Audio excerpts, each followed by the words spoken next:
Chapter 11:13. This man had a strong back and a strong waist. His broad chest was like a rock. The muscles on his arms were strong and the veins were prominent. They were like pythons. Percent. His thick eyebrows were like heavy swords. When he raised them slightly, they emitted sword will and pressure. It made people feel like they were being pressed by a huge rock. His eyes were like lightning. He looked like he had been through hundreds of battles.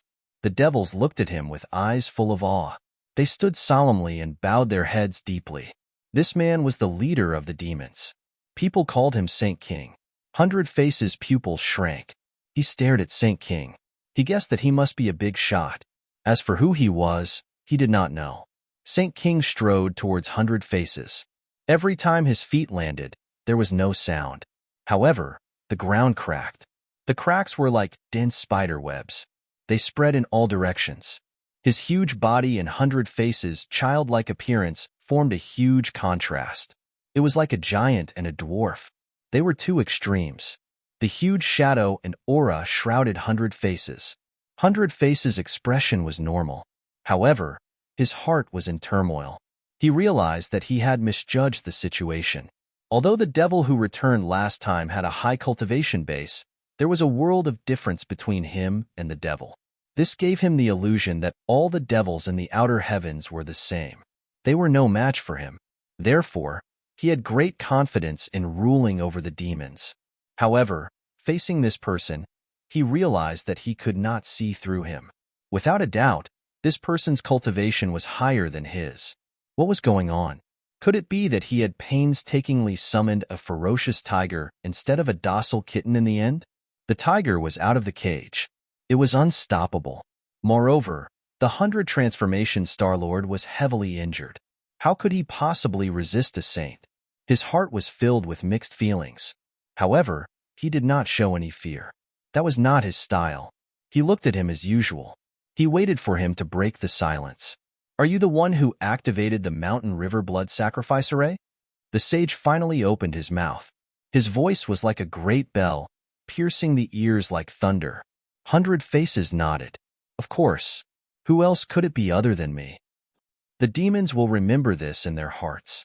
Submitting to me is the best way to show your gratitude." Although he knew that the other party was strong, the 100 Change Star Sovereign's confidence was not just empty words. He still continued to speak as he pleased. "Submit?" Saint King raised his eyebrows. It was as if a heavy sword had been raised, ready to fall down and hurt someone at any moment. "Yes." The 100 Change Star Sovereign stood proudly without fear. Saint King's eyes wandered around 100 Transformations Star-Lord's body. His lightning-like gaze made one's hair stand on end. When his gaze landed on 100 Transformations Star-Lord's broken leg and the wound on his chest, his expression was thought-provoking. The 100 Change Star Sovereign felt as if he had been greatly insulted. Of course, he understood what this gaze meant. It was obvious that this person did not put him in his eyes. The 100 Change Star Sovereign said unhappily, "I let you demons return. As a reward, you should submit to me." The mockery in Saint King's eyes became more and more obvious. He asked, "What right do you have to say that? Our demon race is a race that fights against the heavens and the earth. We will never humiliate anyone, right?" "Yes." The answer resounded through the heavens and earth. All the demons looked at the 100 Change Star Sovereign with unkind eyes. The mockery in their eyes could not be more obvious. "You are all ungrateful." The 100 Change Star Sovereign's expression changed slightly. "Who are you? Why are you so confident?" Saint King asked. The 100 Change Star Sovereign. "Oh, it's you." Saint King raised his eyebrows and sized up the 100 Change Star Sovereign. Obviously, he had heard of the 100 Change Star Sovereign's name. "I heard that you were imprisoned in Mount Bujo. Later on, Mount Bujo disappeared, and no one could find you. Now it seems that you are far from the legendary 100 Change Star Sovereign. I really suspect that you broke Mount Bujo. You dare to suspect this?" The 100 Change Star Sovereign was furious. Breaking Mount Bujo and severing the connection with the heavens beyond was the thing that he was most proud of. He did not expect to be suspected by Saint King. If this could be tolerated, what else could he do? Crack. Crack. He clenched his fists so hard that his veins popped out. He could not wait to rush up and punch the other party. But in the end, he held himself back. Saint King said coldly, "I have to say that this was a very wise move. At least it preserved the peace of this world for tens of thousands of years." The change in topic confused the 100-change Star Sovereign. He looked at the other party blankly and asked, "What do you mean?" "I said that breaking Mount Bujo was a magnificent feat." Magnificent feat? The 100-change Star Sovereign was stunned. Back then, this move of his was severely criticized. But now, it was praised as a magnificent feat. He could not help but be in a daze. He did not know what the other party meant. "Why do you say that?" "This move prevented this world from being invaded or even destroyed." Invaded? Destroyed? The 100-change Star Sovereign was even more confused. The other party sighed and said, "The heavens beyond is not like many people think it is. It is an extremely dangerous place. Mount Bujo is a passage that connects two worlds. If Mount Bujo was not broken, the people from the heavens beyond could follow the clues and reach this world. This world would have changed owners, or even been destroyed. Is that so?" 100-change Star Monarch finally understood. It turned out that Sky Beyond Sky was a very dangerous place. His act of crashing into the mountain had severed the connection between the two worlds. Thus, it had also severed the way from Sky Beyond Sky to this world. The 100-change Star Sovereign smiled and said, "Since that is the case, you should thank me even more." "We thank you, but it does not mean that we will submit to you. If you are in trouble or danger in the future, we are willing to lend a helping hand as a way of thanking you." "You." The 100-change Star Sovereign's eyes turned cold. He was furious. He had a higher goal. It was not something that could be brushed off with a helping hand. "You are ungrateful." The sage declined to comment as he stared fixedly at the 100 transformations Star Sovereign's wound, saying, "There are no longer any cultivators in this world. With your cultivation, it's enough to rule this world. Who could actually harm you?" The demon race did not understand the current situation of this world. Of course, they did not know that there were many powerful cultivators. That was why there was such a problem. The 100-change Star Sovereign's eyes flashed with anger. He was injured by Tangzheng. How could he spread the news? He snorted heavily and said, "Your words are too childish. You don't understand this world at all. This is not the world when you were expelled. There are still cultivators in this world, and they are very powerful. The strongest is in the demigod realm. Also, normal humans are not as weak as they were in the ancient times. Especially those in power, they are very powerful." Saint King snorted and said with disdain, "What power do those in power have? No matter if it is the ruler of a country or the people, they are all weak in front of us. We can easily get rid of them." The 100-change Star Sovereign snorted. Although he did not say anything, his meaning was obvious. He thought that the other party was just bragging. As for the cultivators, all the cultivators in this world have been expelled. Who else can reach the demigod realm? Saint King said in disbelief, "Haha, you cultivators have been expelled. But there is no lack of fish that escaped the net in this world. You will know how powerful they are when you meet them in the future." The 100-change Star Sovereign deliberately boasted about the strength of Tangzheng and the others in order to defend himself. Only by boasting about Tangzheng and the others could he avoid being judged as useless by the other party. The other party finally frowned and was very confused. He looked at the 100-change Star Sovereign with shining eyes, as if he wanted to distinguish the truth in his words. But how could the 100-change Star Sovereign be so easily seen through? Even if the other party looked at him for a long time, he still could not see the truth. Who are these people? Tangzheng, Empyrean Fairy, Tian Chanzi. The people you sent back last time were killed by them. The 100-change Star Sovereign deliberately drew hatred for Tangzheng. What? All the people of the demonic race are dead. Saint King was shocked. Yes, they were all killed by Tangzheng and the others. Otherwise, why would I spend so much time to summon the main forces of the demonic race back? The 100-change Star Sovereign felt bitter in his heart. If the demonic race had not been wiped out, why would he summon the main forces of the demonic race? It was because the demonic race was easier to control, and it would be easier for him to achieve his ambitions. The demonic race was silent. Their feelings about the death of their compatriots could be imagined. The temperature suddenly dropped to the freezing point, and the atmosphere became more and more oppressive. There was no wind, and even the air seemed to have stopped flowing. Saint King finally broke the silence and turned his attention to the Empyrean Fairy.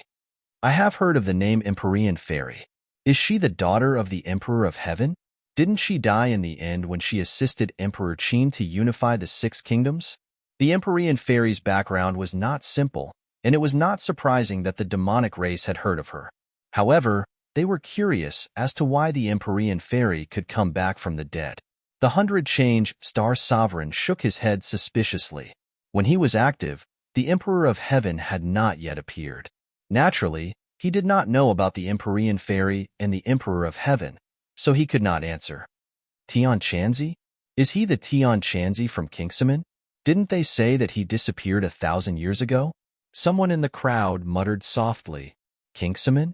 That small sect that was almost destroyed? Kingsaman was a big sect 1,000 years ago, but it became weaker and weaker with each generation. It even struggled to survive in the Outland. After listening to this conversation, Saint King had a rough idea. He knew Kingsaman better than anyone else. There were many outstanding powerhouses in this sect. Unfortunately, the world changed, and even the strongest sect would fall one day. Is this Tian Chanzi really from Kingsaman? Saint King asked the 100-change Star Sovereign. The 100-change Star Sovereign pondered for a moment and said, "It should be him. You will understand everything when you see him." Who is this Tangjing? Chapter 11:14. Saint King frowned and asked suspiciously, Tangjing's cultivation is not high. How can he be their core? Because he has the 9 young saint body, a celestial. 100-change Star Lord said without hesitation. He had no intention of protecting Tangjing's secret. Celestial? The sage was greatly shocked and was unable to conceal the strange expression on his face. However, the expressions of many demons were as usual and did not change because of the 3 words celestial. Not everyone knew about the celestial. The celestial had disappeared for so long that they were almost forgotten. Those who knew the inside story were the absolute powerhouses with high positions. Saint King naturally knew. He knew that the ancestor of the demon race, Chi-Yu, was a celestial.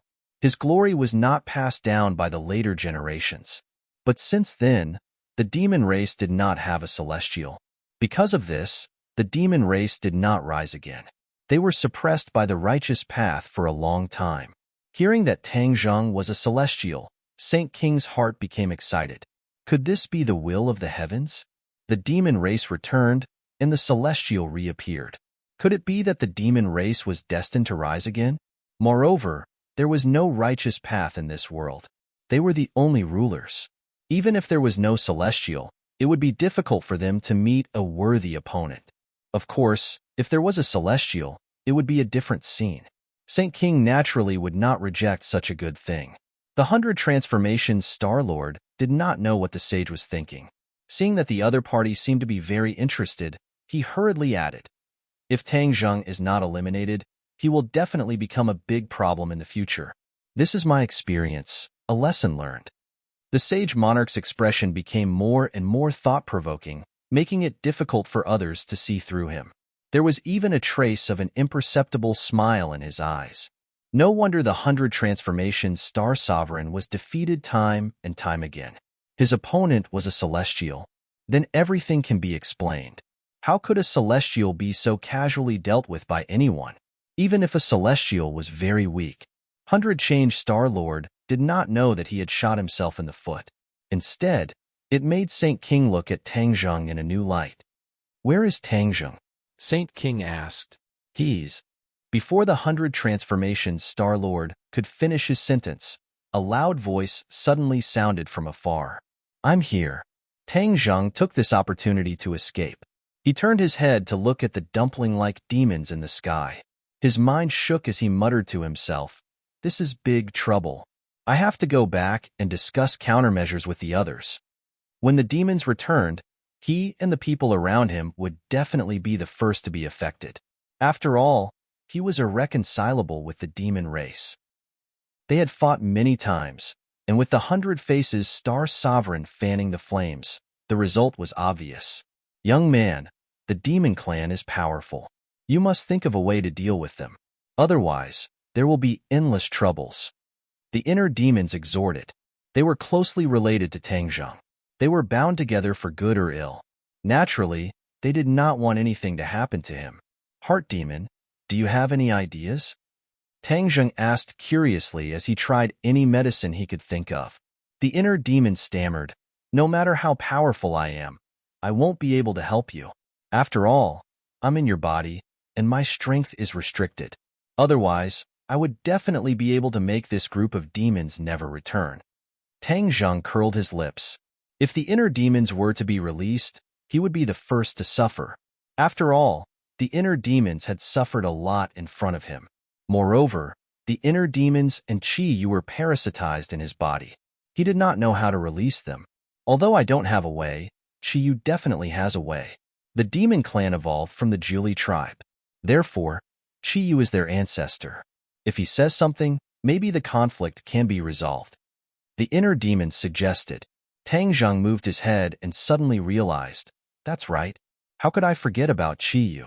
Qi Yu, do you have any ideas? Qi Yu did not say a word. The inner demons could not stand it and ridiculed. Qi Yu, you've been silent for so long. Have you become mute?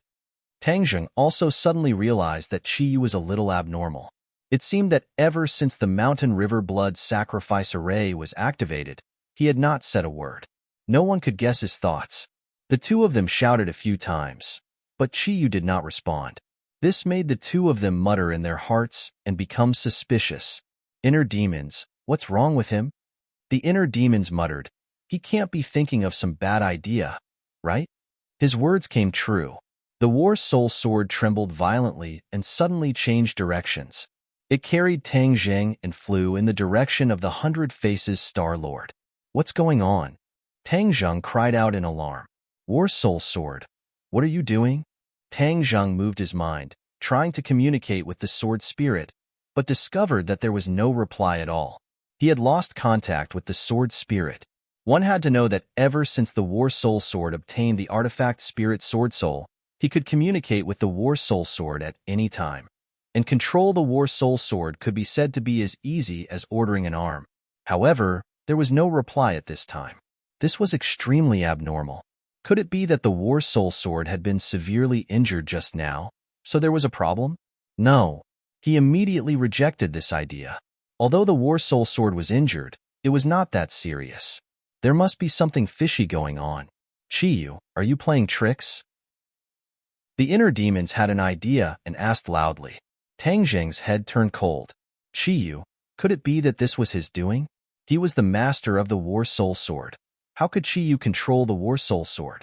Back then in the Changbai Mountain sinkhole, Qi Yu controlled my body to subdue the War Soul Sword. Could it be that he had done something at that time, but I had never discovered it? Now that Qi Yu suddenly attacked, he controlled the War Soul Sword? Tang Zheng was shocked by his own thoughts. Although he knew that Qi Yu had always harbored ill intentions towards him and was not one of his people, he never thought that he would hide it so deeply.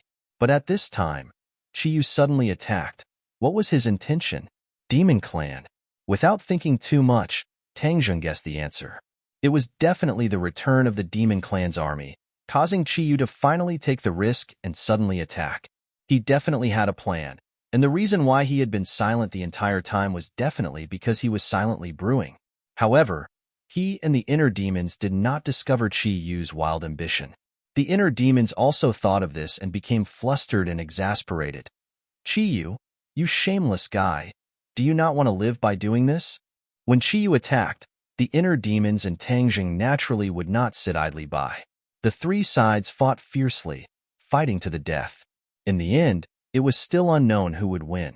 But no matter who won in the end, the fragile balance in front of them would be completely broken. Everything was filled with unknown variables. The inner demons and Tang Zheng gnashed their teeth in hatred towards Qi Yu, but the other party did not respond at all. Even if the two of them jumped up and cursed, it was useless. Inner demons, what can we do? Tang Zheng asked with an ashen face, as he watched the War Soul Sword fly towards the demon clan. He could not abandon the War Soul Sword, jump into the sea, and escape alone. The War Soul Sword was too important to him. It had almost become a part of his life, helping him defeat countless enemies. How could he abandon the War Soul Sword? He desperately urged his power, trying to communicate with the War Soul Sword, but in the end, it proved that everything was in vain.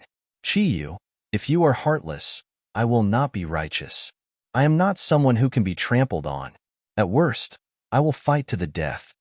Tang Zheng's eyes flashed with a fierce light, and with a fierce expression, he directly used his power to absorb Chi-Yu's heart's blood.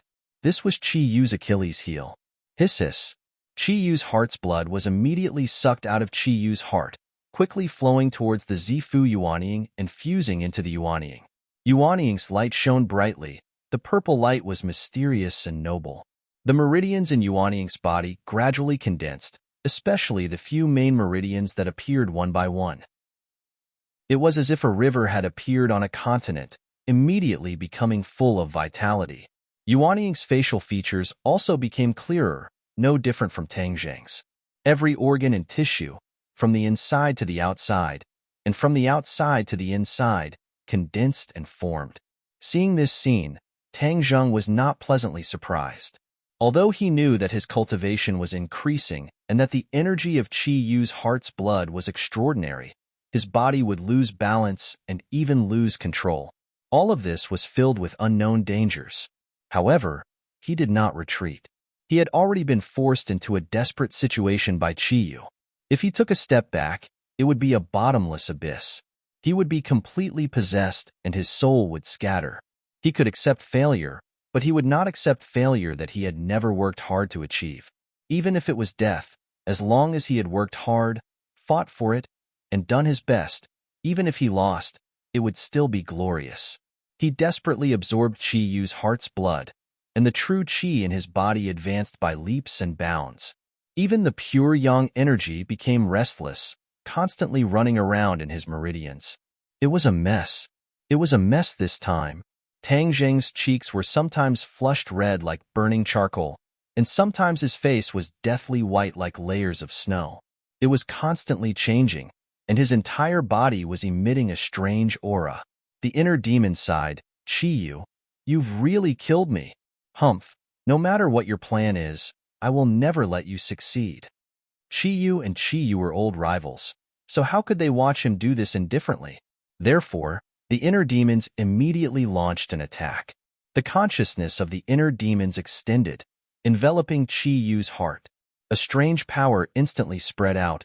Chi-Yu's heart thumped fiercely, as if it was going to jump out of Tang Zheng's chest.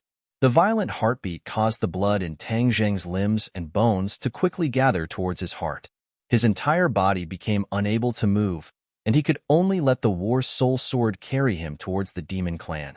However, Tang Zheng's consciousness was able to move freely. The battle this time was a battle of consciousness between the three of them. In the time it took for a spark to fly off a piece of flint, their consciousness began to fight. These three consciousnesses were not in Tang Zheng's mind, but gathered in Chi-Yu's heart. In an instant, the scene in front of him changed. Tang Zheng found himself in a blood-red world, a world that he had never seen before. Not far away stood a middle-aged man. He had the back of a tiger and the waist of a bear. He had a wide face and big ears. He was awe-inspiring. Suddenly, a person appeared. This person had a handsome face and was an elegant young master. However, his face had a gloomy and cold aura, giving people a very uncomfortable feeling. Chapter 11:15. This was the first time that Tang Zheng had seen these two people, but he had a feeling that he knew them. The tall and sturdy one was Chi-Yu, and the pale and beardless one was the inner demons. This feeling was extremely mysterious, but when he saw them, his heart suddenly had this feeling. Chi-Yu, inner demons. Tang Zheng subconsciously blurted out. The two of them turned their heads to look at Tang Zheng, laughing dryly. Chi-Yu's voice sounded, and sure enough, it came from the tall and sturdy man's mouth. Tang Zheng, you actually recognized me? Tang Zheng's eyebrows jumped, looking at the other person in disbelief. This person was actually Chi. How could he appear so vividly in front of him? This thought lingered, but he couldn't find an answer. Young man, this is the core of Chi-Yu's heart. Only divine sense can enter. We only have divine sense right now. The other person explained. It was clearly the voice of the inner demons. Tang Zheng's eyebrows were tightly knit, his eyes filled with a dignified look. His own divine sense had entered this side of the world, but he was completely unable to predict what would happen. Turning his gaze, he locked onto Chi-Yu and asked, Chi-Yu, what are you trying to do by controlling War Soul? Chi-Yu laughed loudly. His thick eyebrows and big eyes were quite dignified.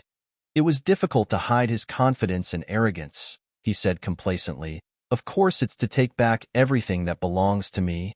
Everything that belongs to you? What do you have? Tang Zheng said disdainfully. Chi-Yu stared at him. I want to regain my freedom. Do you understand? You want to take over my body?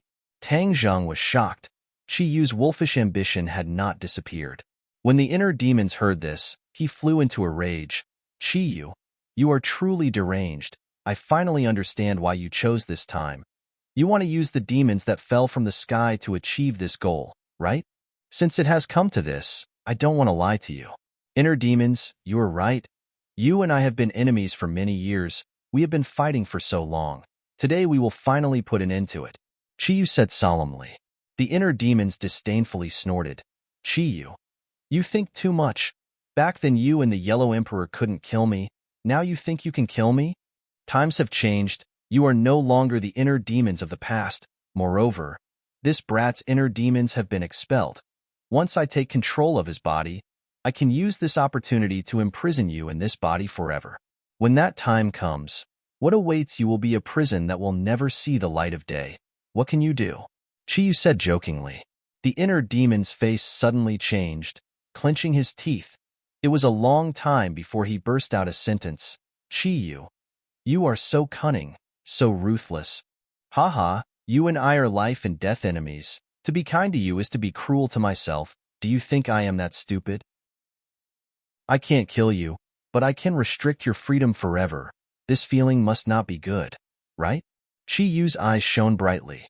When Tang Zheng heard these words, he was infuriated.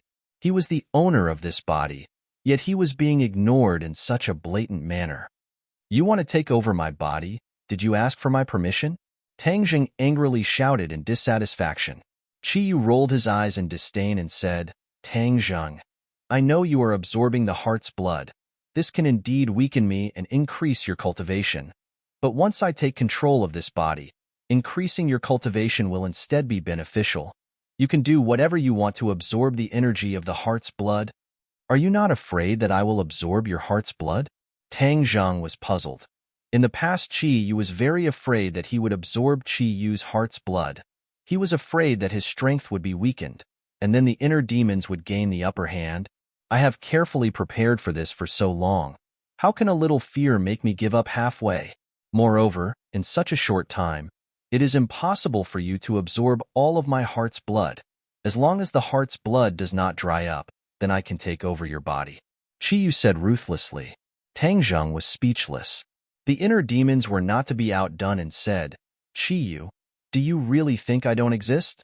Let me tell you, as long as I am here, your evil plan will not succeed.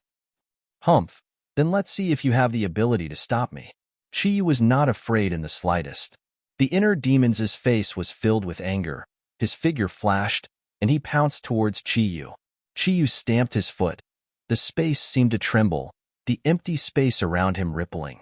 Then, Chi-Yu was like a ferocious tiger released from its cage, his huge fist directly attacking the inner demons. The two of them were illusions of divine sense. They attacked each other without magic weapons or even spells, only the most primitive attacks of fists to flesh. The inner demons was indeed very strong, but in terms of physical strength, he was not Chi-Yu's opponent at all. So when the two of them fought, their fists and feet were added together, their figures flying around, dazzling the eyes. Tang Zheng watched the battle from the side. He could see the clues. Chi-Yu obviously had the upper hand. If this continued, then the inner demons would be in trouble. Tang Zheng, of course, did not have a good impression of the inner demons. The inner demons did not attack this time. But it could not be denied that he also had the intention to attack, but perhaps the time was not right for him. If the inner demons had such a heaven-sent opportunity like Qiyu, then they would certainly attack without restraint, and then take over Tang Zheng's body. There was little difference between the two of them with wild ambitions. However, now that Qiyu's power was great, he had the advantage of time and place.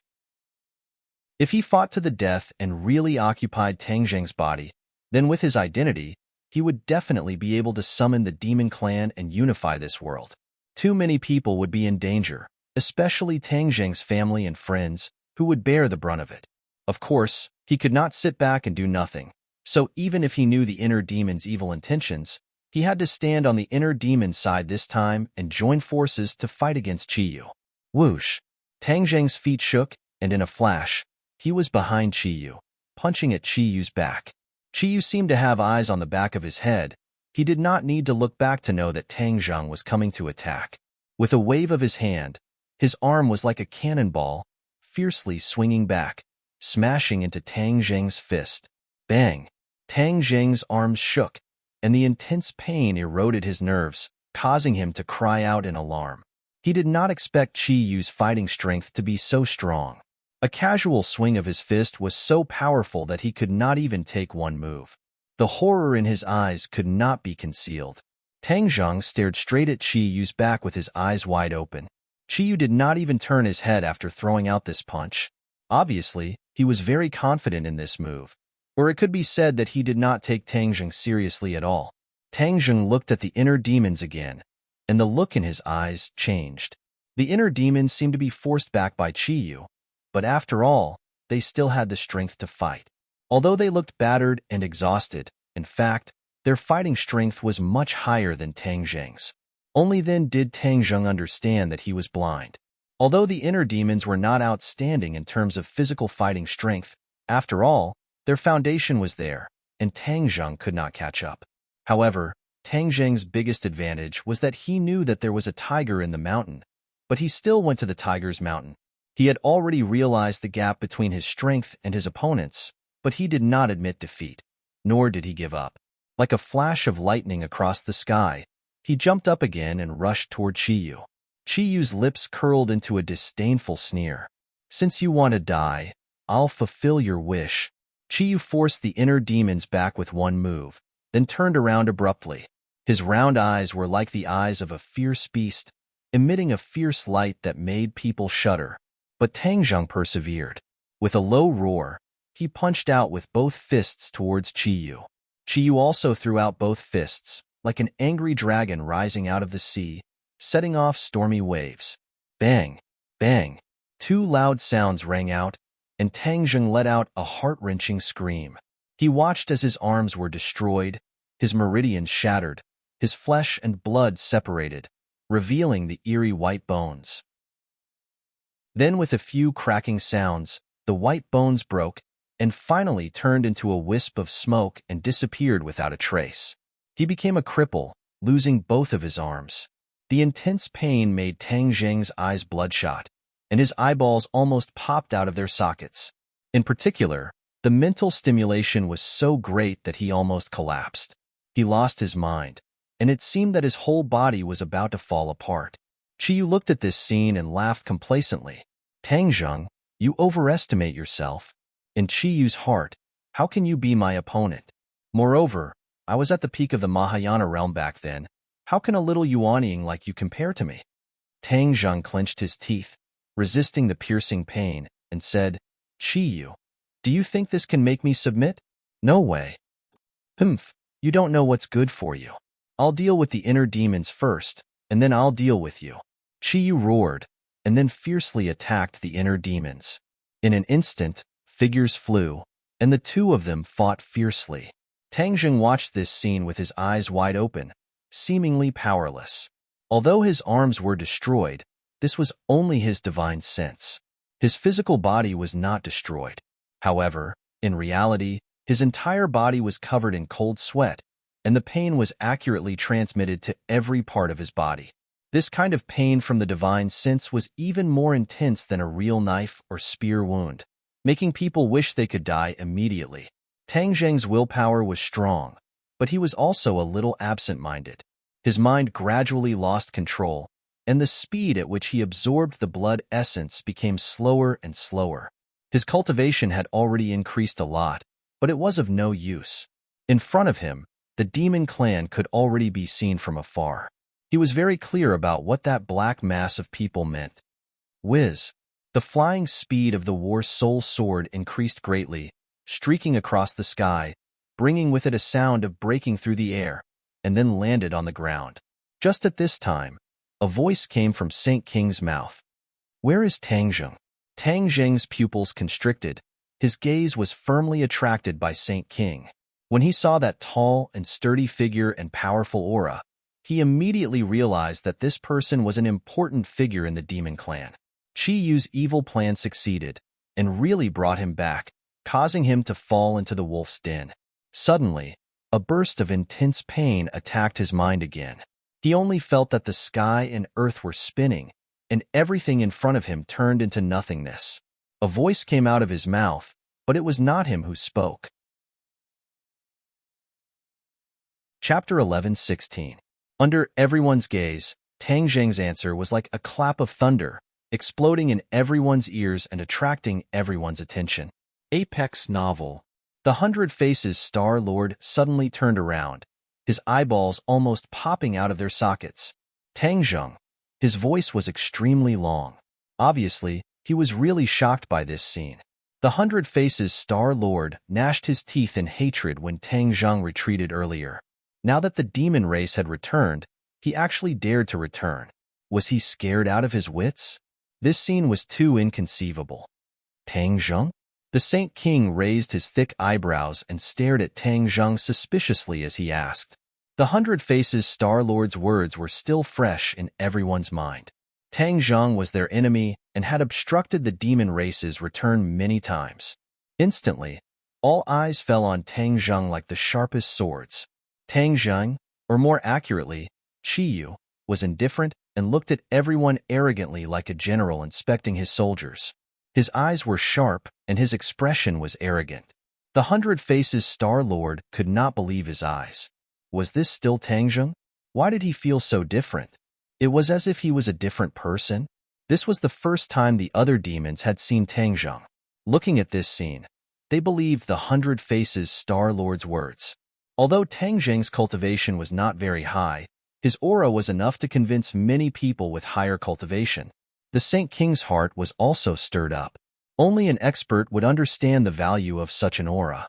Facing thousands of troops, being calm and talking cheerfully was the style of a general.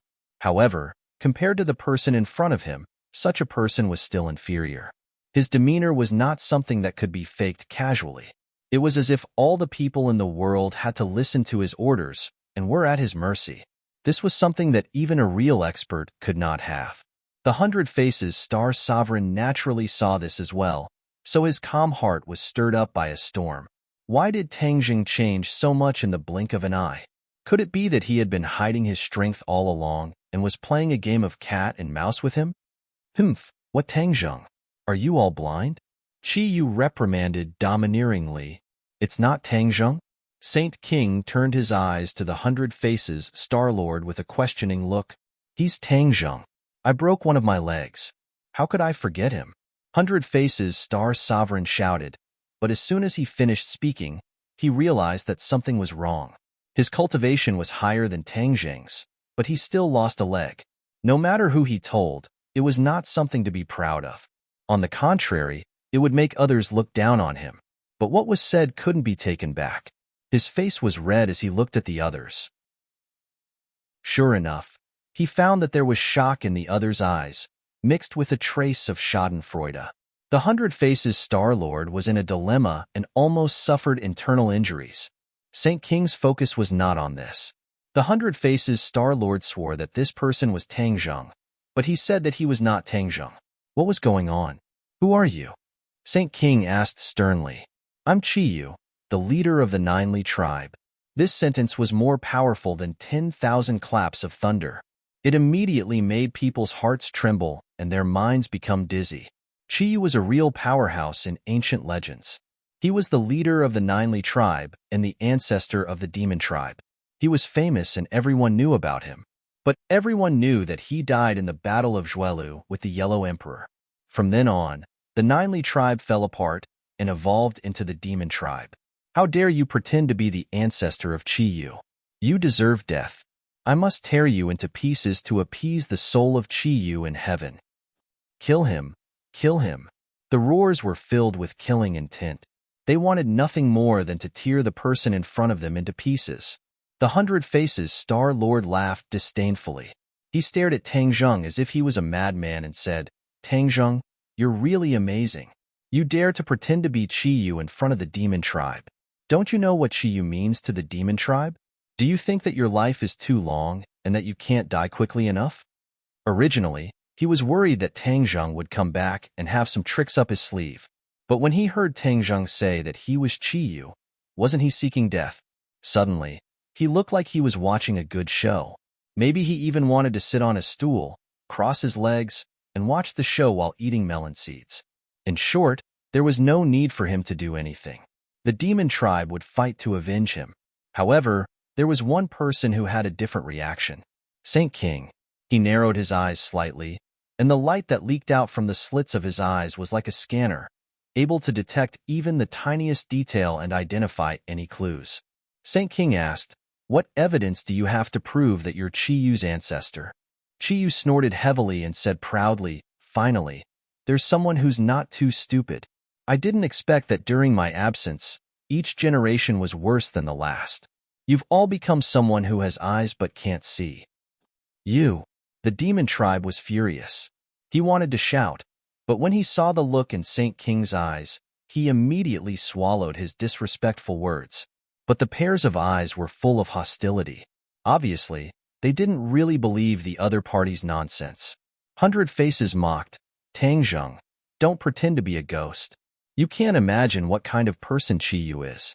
You can pretend to be anyone, but you pretended to be him. I've seen him before. Do you think you can fool my eyes?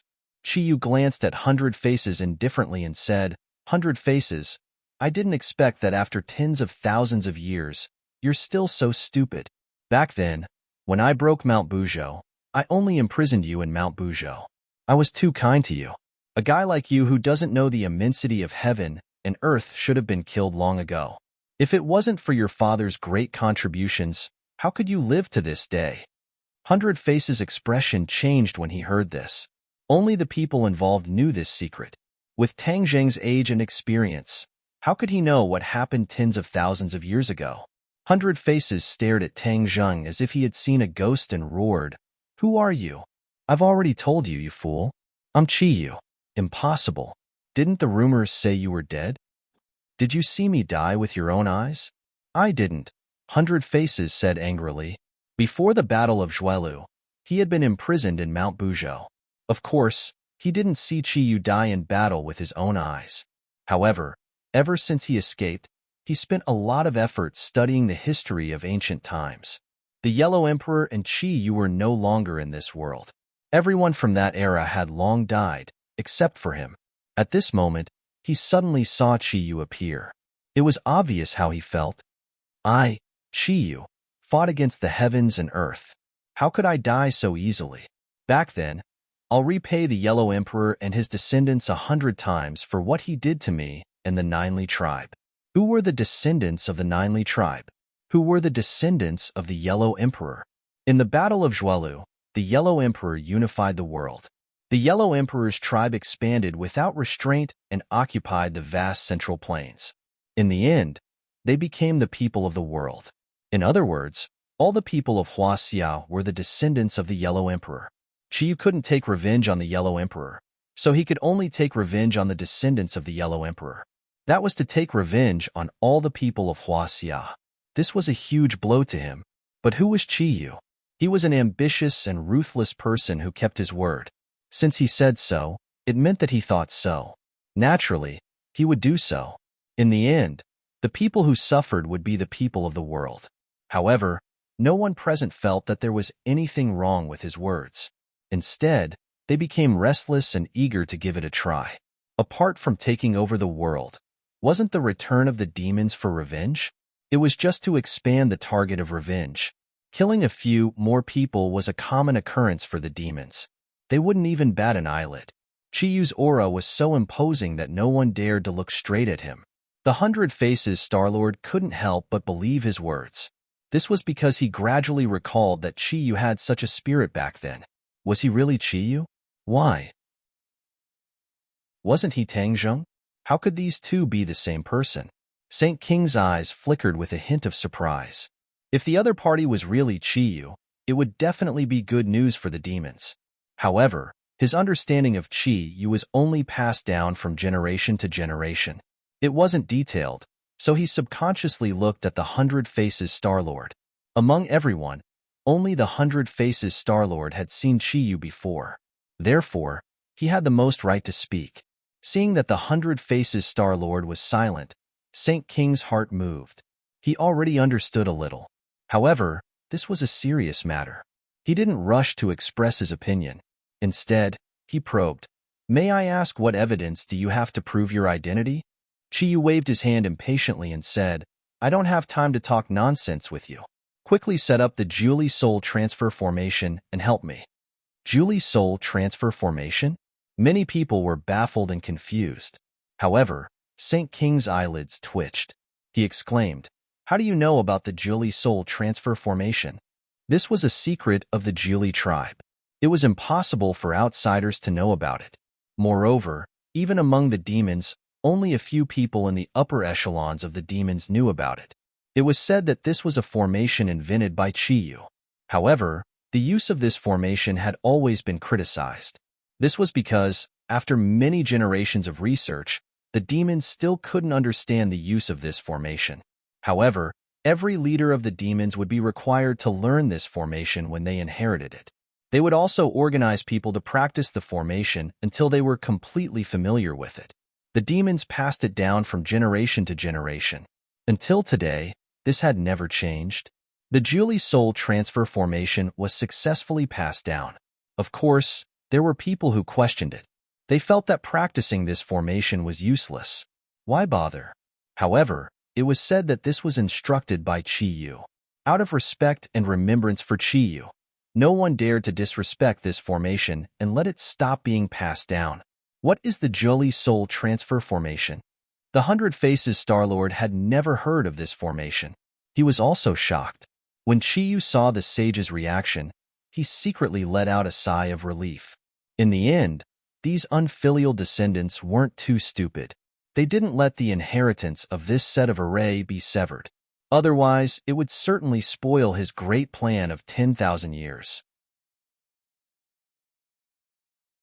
Chapter 11:17. What was the Julie Soul Transfer Formation? Many demons had the same question as the Hundred Faces Starlord. They all looked at Saint King. Unspecified currency, the pinnacle of novels. Saint King's expression became very serious. It was as if his face was covered with a layer of frost. He asked, "Are you really Ancestor Chiyu?" Chiyu said coldly, "It seems that not all of you are stupid. Since you know about the Julie Soul Transfer Formation, you must know that other than me, the one who created it, no one else knows what it is used for." Saint King was silent. That was indeed the case. Anyway, according to Saint King's knowledge, no one knew the use of the Julie Soul Transfer Formation in all these years. Chiyu wanted to persuade the demons as soon as possible. He continued, "I created the Julie Soul Transfer Formation in the past for today's use. If you continue to dawdle and delay my important matter, you will not be able to redeem yourself even if you die 100 times." These words were very serious. Saint King's expression became more serious. He stared at Chiyu as if he wanted to distinguish the real from the fake. But with his insight, how could he see through Chiyu's real situation? However, he had to admit that whether it was his aura, words, or the secret of the Julie Soul Transfer Formation, it was very convincing. He was the real Chiyu. Julie Soul Transfer Formation. Quickly set up the formation. Chiyu finally could not stand the demons dawdling and shouted. Although he looked aggressive, he was actually cowardly at heart. He was in imminent danger. In Chiyu's heart, he temporarily had the upper hand and temporarily seized control of Tangzheng's body. But this was not sustainable. Because, relying on his own strength, He could not kill Tang Zheng and destroy his soul. Moreover, there was also the inner demons, which made him even more helpless. Although he could temporarily suppress the inner demons, if he really wanted to imprison him, he had to rely on external forces. That was the Julie Soul Transfer Formation. In the ancient era, when Chiyu created the Julie Soul Transfer Formation, it was to ensure that nothing would go wrong.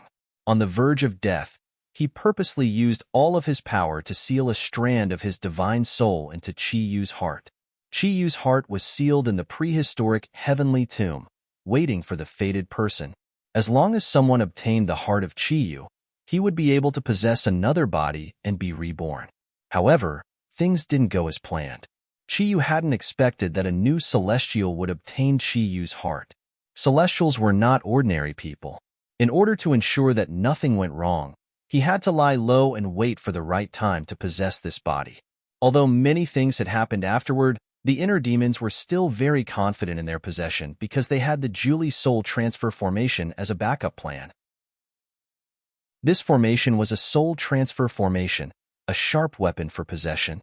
When the formation was activated, he would circulate his mental cultivation method, and with the cooperation of the inside and outside, he would be able to completely take over Tang Zheng's body and devour Tang Zheng's divine soul. Seeing Chiyu so anxious, Saint King finally made up his mind and roared, "Form the formation." So. A few people jumped out from the crowd, forming hand seals with their hands as they walked along a certain path. These people were all well-known figures in the demon race, absolute experts. They were one of the few people who had been taught the Julie Soul Transfer Formation. With Saint King's order, they displayed the divine abilities that had long been immersed in their bones and quickly formed the formation. Everyone felt their minds ripple, as if their souls were about to be separated from their bodies. Immediately, many people's faces turned pale, and they panicked. Seeing that, Saint King roared, "Quickly retreat." In an instant, the demon clan retreated and avoided the range of the Julie Soul Transfer Formation. Chiyu flashed and stood in the center of the Julie Soul Transfer Formation. His hands moved and formed hand seals, and a wave spread rapidly in all directions from his palms. Even those who were standing far away felt their minds ripple. 100 Change Star-Lord felt it the most clearly. This formation seemed to be difficult for even him to resist. He could not imagine who could resist the attack of this formation. At the same time, he also vaguely guessed something. He muttered to himself, Tang Zheng was probably possessed by Chiyu, and this Julie Soul Transfer Formation is probably used to further help Chiyu in his possession. After understanding this point, the 100 Change Star Monarch's expression became very unsightly. He had always vowed to lead the devil race, but the appearance of the Saint Monarch had destroyed this hope of his. Now that Chiyu was reborn, he was even more hopeless. He was not even qualified to stand aside. His eyes flickered, and he thought to himself, if I destroy it now, will all their previous efforts be in vain? At that time, he might still have a chance of survival. However, when he saw Saint King, he had to give up this idea. Saint King's cultivation was higher than his. Moreover, he was injured and was not a match for Saint King. How could he destroy Chiyu's plan? The sage didn't care about the 100 Transformations Star Sovereign's thoughts. He was also a member of the formation. When he saw Chiyu skillfully controlling the formation, he understood that what the other party said was true. It was really Ancestor Chiyu. Suddenly, he became excited, and his blood seemed to be boiling. The legend of Chiyu had been passed down for generations among the demon clan. Everyone knew about him, and he was the idol of many demon clan members. One must know that the Julie tribe was very powerful and rare. They were a powerful tribe that could fight against the Yellow Emperor. However, ever since Chiyu was defeated, the Julie tribe fell apart. After they evolved into the demon clan, they became the target of scorn.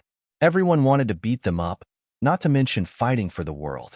In every dynasty, the royal family would use the righteous faction.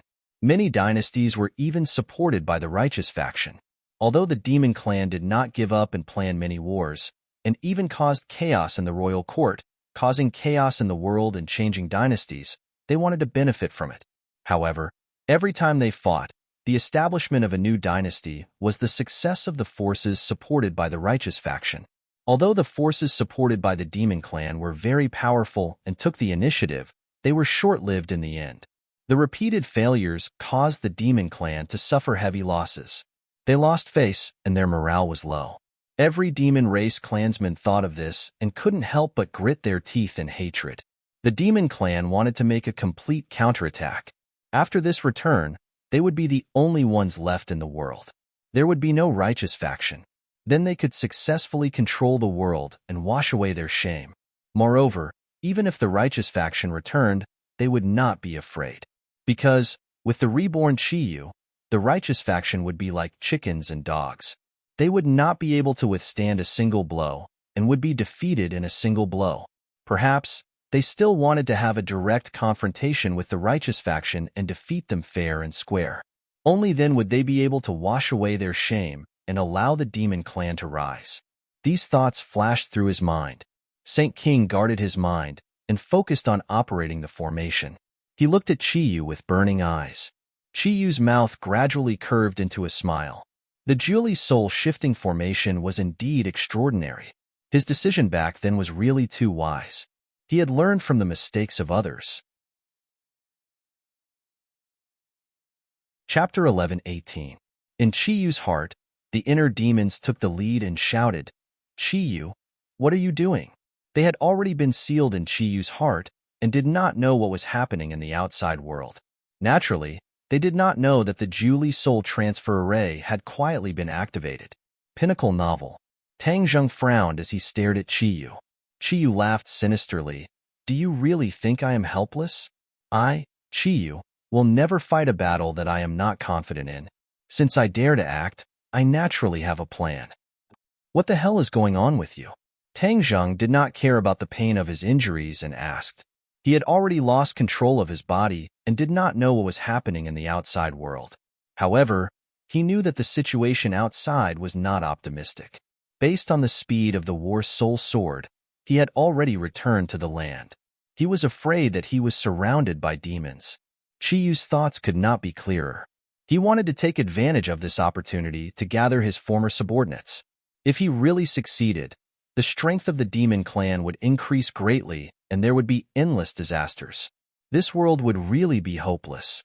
As for the end of the world that Yin Qingyi predicted, it might really come true. In the scene of her prophecy, she saw Tang Zheng.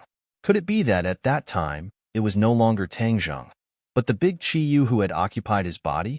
Tang Zheng was shocked by his own guess and did not dare to let his imagination run wild.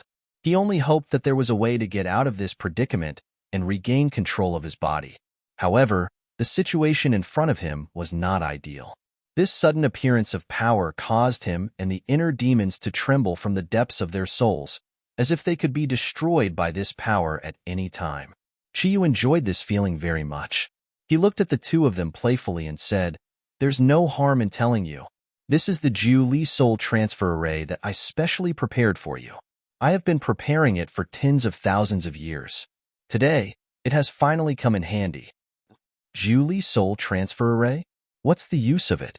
Of course it's to destroy your souls and divine sense, leaving me as the owner of this body.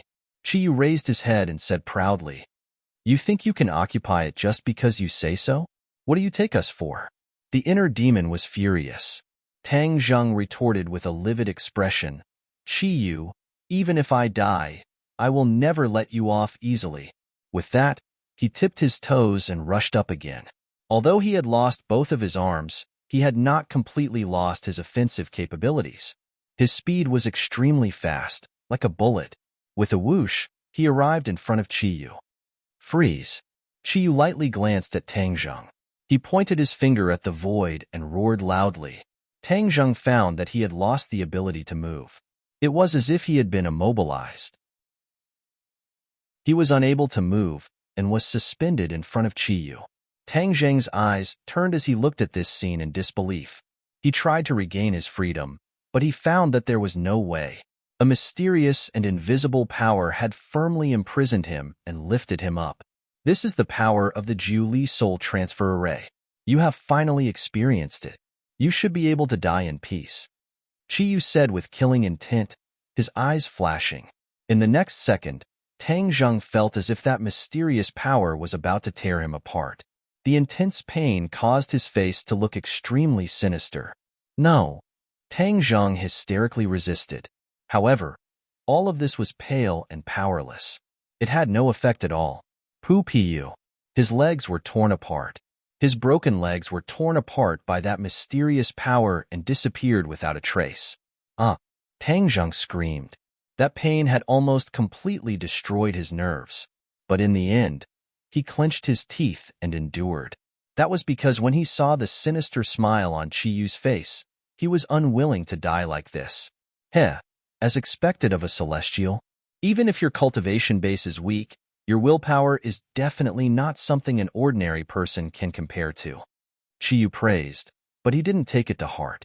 That was because he had absolute confidence. When the inner demons saw this scene, they were truly terrified. They wanted to turn and run, but they found that this was Chiyu's heart. There was no way they could escape. Chiyu saw through the inner demon's intentions. He disdainfully sneered. Inner demons, you want to run? Didn't you always want to fight me? Back then, I didn't kill you, leaving behind a scourge like you. All of my plans were almost ruined by your hands. Chiyu's hatred for the inner demons grew with each passing day. It had long since accumulated to a point where it could explode. It was just that in the past, he had always endured it. Now that it had completely erupted, he naturally wouldn't let the inner demons off.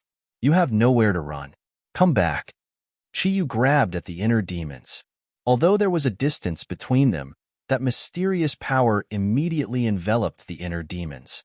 The inner demons didn't immediately become immobile like Tang Zheng. They fiercely struggled, trying to break free from the shackles of this power. But even after struggling for a long time, they still couldn't break free. Chiyu, let go of me. The inner demons unwillingly roared. Noisy. I've long since grown tired of listening to you. Chiyu angrily shouted and clenched his hand. Pa. The inner demon's body was like firecrackers, continuously ringing out. The inner demons immediately forgot to berate him and let out heart-wrenching screams. The screams seemed to be able to tear through space. However, the inner demons didn't lose an arm or a leg like Tang Zheng. His divine sense was much stronger than Tang Zheng's. Even the Julie soul transfer formation couldn't completely scatter his soul. This was because the inner demons were an anomaly. Back then, Chiyu also didn't expect to meet the inner demons. Naturally, he didn't foresee this situation. However, by relying on the power of the formation, Chiyu could still easily imprison him. He wouldn't be able to resist for eternity. That wasn't much different from directly killing him. There was still plenty of time in the future.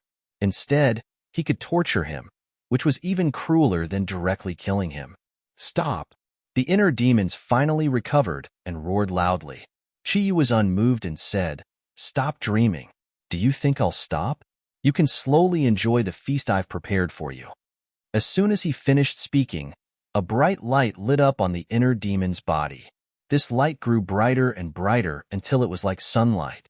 It was so dazzling that it was difficult to open one's eyes. These lights intertwined with each other and eventually formed a cage. The light dissipated and the inner demons opened their eyes. They suddenly discovered that they were actually locked in this cage. This cage didn't have a door. It was a dead end. It was obvious that Chiyu didn't want to let them out at all. Chiyu proudly glanced at the inner demons and said, This way, you won't be able to make any waves. Unless I take the initiative to open this cage, you'll never see the light of day again. The inner demon struggled to resist the pain in his body while looking at the cage in despair. He clenched his fists and said through gritted teeth, Chiyu, you're too ruthless. Haha, when have I ever been merciful? Chiyu retorted. The inner demon stared blankly. This was indeed the case. Chiyu was an ambitious and ruthless person who had killed countless people. When had he ever been merciful? Moreover, the inner demons were his enemies. Normally, the inner demons had made sarcastic remarks to him, who knew how many times. They were always at odds with him. Tang Zheng looked on helplessly at this scene. He was only left with half of his body, but this was his divine sense. His soul didn't scatter just because he didn't have 4 limbs. However, his heart was sad. He already understood that there was no way to reverse the situation and that there was no escape. If he had known this would happen, he would have fought to the death with Chiyu in the future. At that time, without the help of the Julie soul transfer formation, the result might have been very different. However, regret couldn't change anything. Therefore, Tang Zheng looked on helplessly as Chiyu walked in front of him. He could only stare at him, but it didn't have much killing power. Tang Zheng, speaking of which, I really didn't think that things would come to this point so quickly. I have to say, I have to thank the 100 Faces Star-Lord. If it wasn't for this idiot's stubbornness, I might have to wait for a more suitable time. You might also be able to live a little longer.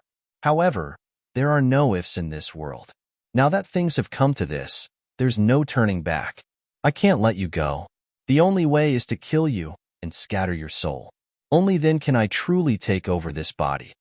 Although Chiyu now had control of the body, if he didn't completely destroy Tang Zheng's divine sense, it wouldn't last long. Therefore, no matter what, he couldn't just imprison him like the inner demons. Tang Zheng understood his situation and said unwillingly, Chiyu, the winner takes all. No matter what I say, it won't change the result. Before I die, I only want to ask you one thing. Just treat it as the price you pay for taking over my body. What do you think? Seeing that Tang Zheng had given up his futile struggle, Chiyu didn't rush to make a move. He pondered for a while and nodded. Say it. Don't hurt my family and friends. These people were the only ones that Tang Zheng couldn't let go. He could die, but he didn't want these people to be implicated because of him. If that happened, he wouldn't be able to die in peace. Chiyu showed a look of disdain and laughed wildly. Tang Zheng, I thought you would ask for other conditions. Maybe I would agree to it because I was soft-hearted, but you recklessly asked for this. Do you think I will agree to it? Tang Zheng's expression changed greatly and asked, Don't tell me you won't even let them go?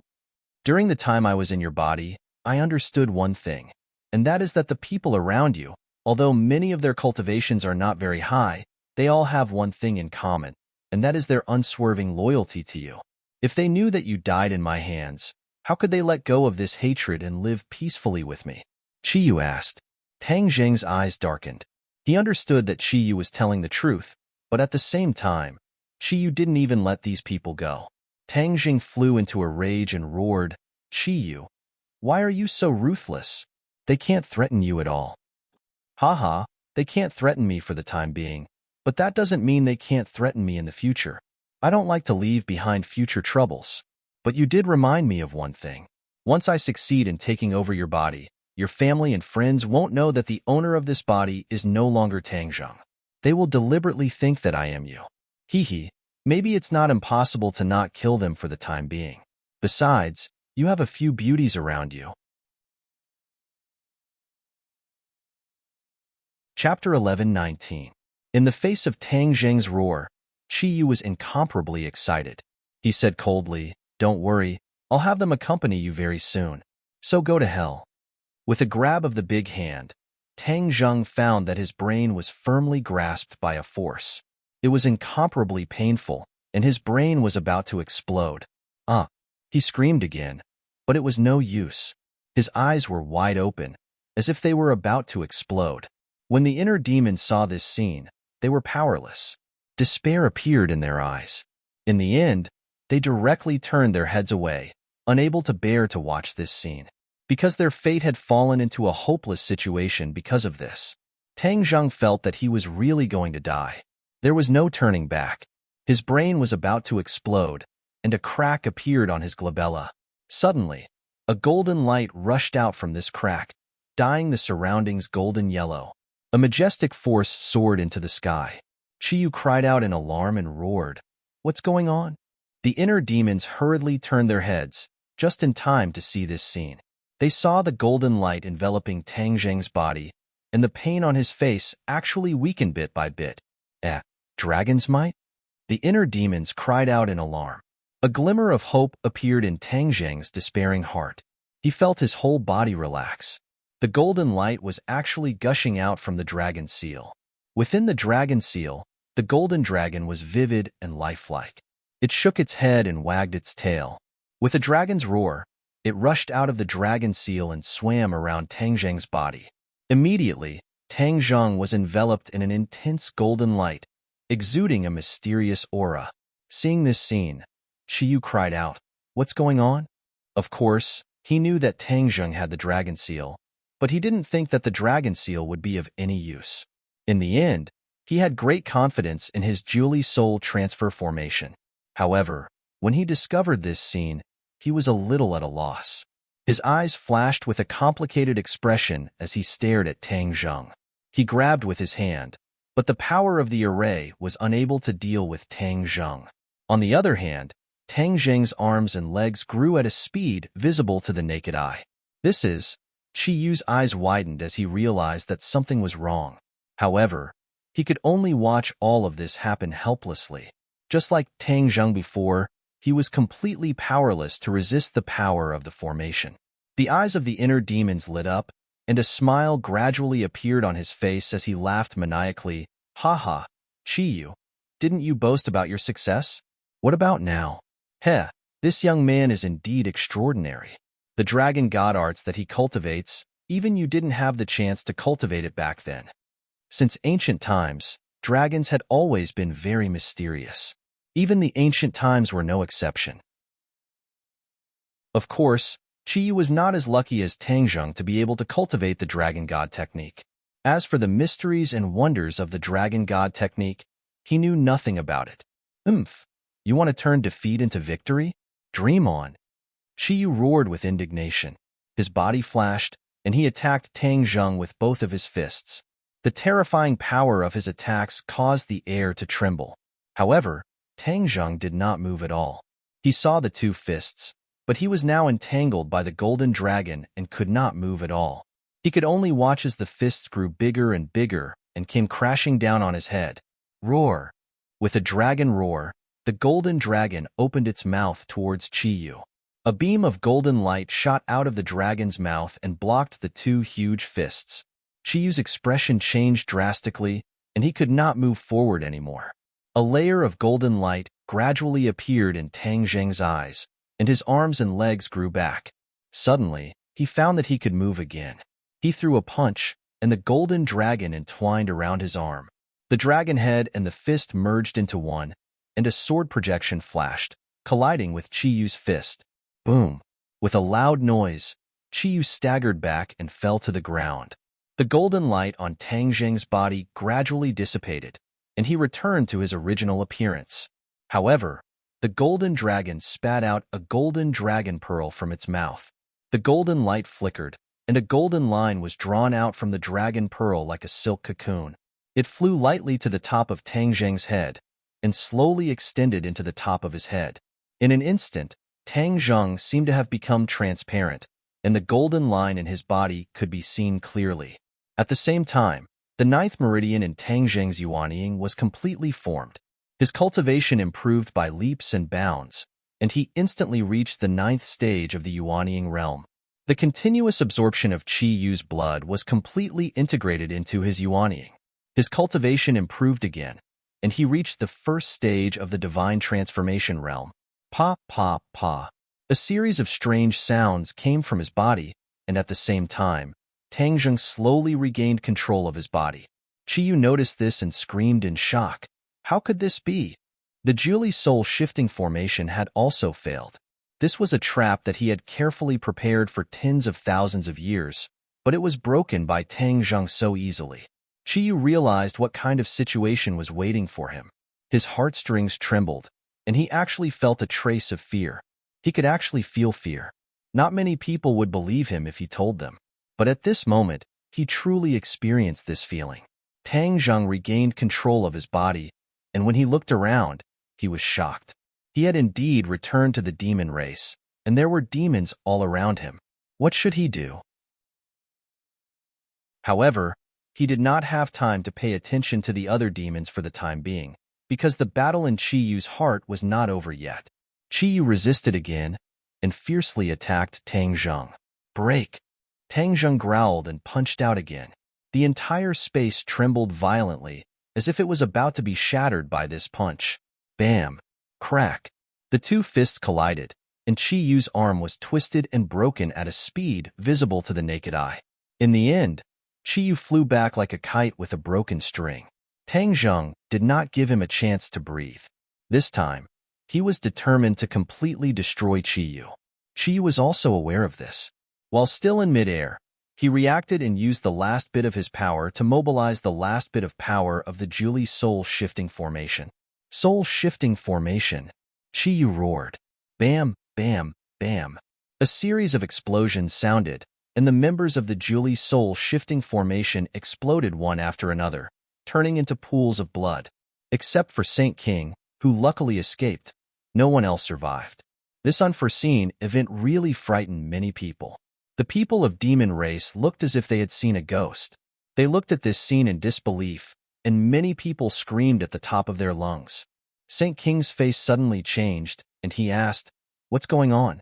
These people who died were the elites of the Demon Race, and in an instant, they had inexplicably exploded and died.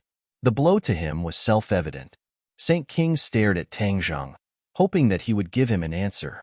But Tang Zheng was no longer Chi Yu. How could he give him an answer? He did not even look at him. Looking at this scene, 100 Faces' heart skipped a beat. If Chi Yu returned, he would definitely not be able to gain any benefits. It was better to take this opportunity to escape and wait until he recovered from his injuries before deciding what to do next. With that thought in mind, 100 Faces' Star Sovereign retreated to the back of the crowd without leaving a trace. Seeing that the other people's attention was firmly attracted to the big formation, he quickly disappeared like there was oil under the soles of his feet. No one noticed the 100 Change Star-Lord because they were truly frightened by this sudden turn of events. Seeing that Tang Zheng did not answer his question, Saint King's heart skipped a beat. He had an ominous premonition that something had happened. "Ancestor Chi Yu, what's going on?" Saint King asked unwillingly. Tang Zheng's attention was completely attracted by the matter in Chi Yu's heart and did not pay attention to Saint King. In Chi Yu's heart, when Chi Yu shouted that sentence, his whole body was suffused with a mysterious light, and then gradually became faintly discernible, like a cloud of fog. "Young man, quickly stop him. His soul is out of his body, and he wants to leave your body." The inner demons were experienced and knowledgeable, and immediately saw through Chi Yu's thoughts. Tang Zheng nodded fiercely, tipped his toes, and rushed toward Chi Yu, shouting, "Stop!" Chi Yu glared at Tang Zheng fiercely and hysterically roared, "Tang Zheng, I won't let this go. You wait for me." Just as Tang Zheng's fist was in front of Chi Yu completely faded and disappeared without a trace. Sigh, he succeeded. His soul is out of his body, truly leaving your body. The inner demon sighed regretfully. Tang Zheng's attention shifted to the outside world and saw a green gas rising from the top of his head, flying into the air. Soul out of body. The sage immediately cried out in alarm as he recognized this scene. "I'm Chi Yu's soul, quickly help me." A voice appeared out of nowhere, giving everyone a fright. Saint King had a flash of inspiration and understood what was going on. He took out a treasure box and hurriedly said, "Ancestor Chi Yu, quickly come in."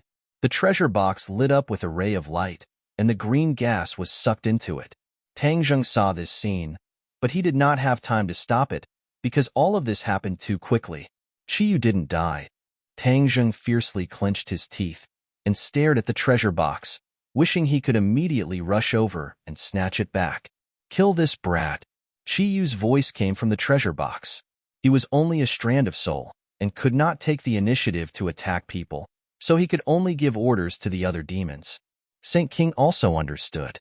Previously, Ancestor Chi Yu must have occupied this body, but later on, for some reason, Ancestor Chi Yu's soul was out of body, and he was expelled. Saint King's gaze towards Tang Zheng also changed. To be able to expel Chi Yu from his body, perhaps even he himself was unable to do this. This brat's cultivation did not seem high. It was truly strange. Could it be that Celestials were also extraordinary?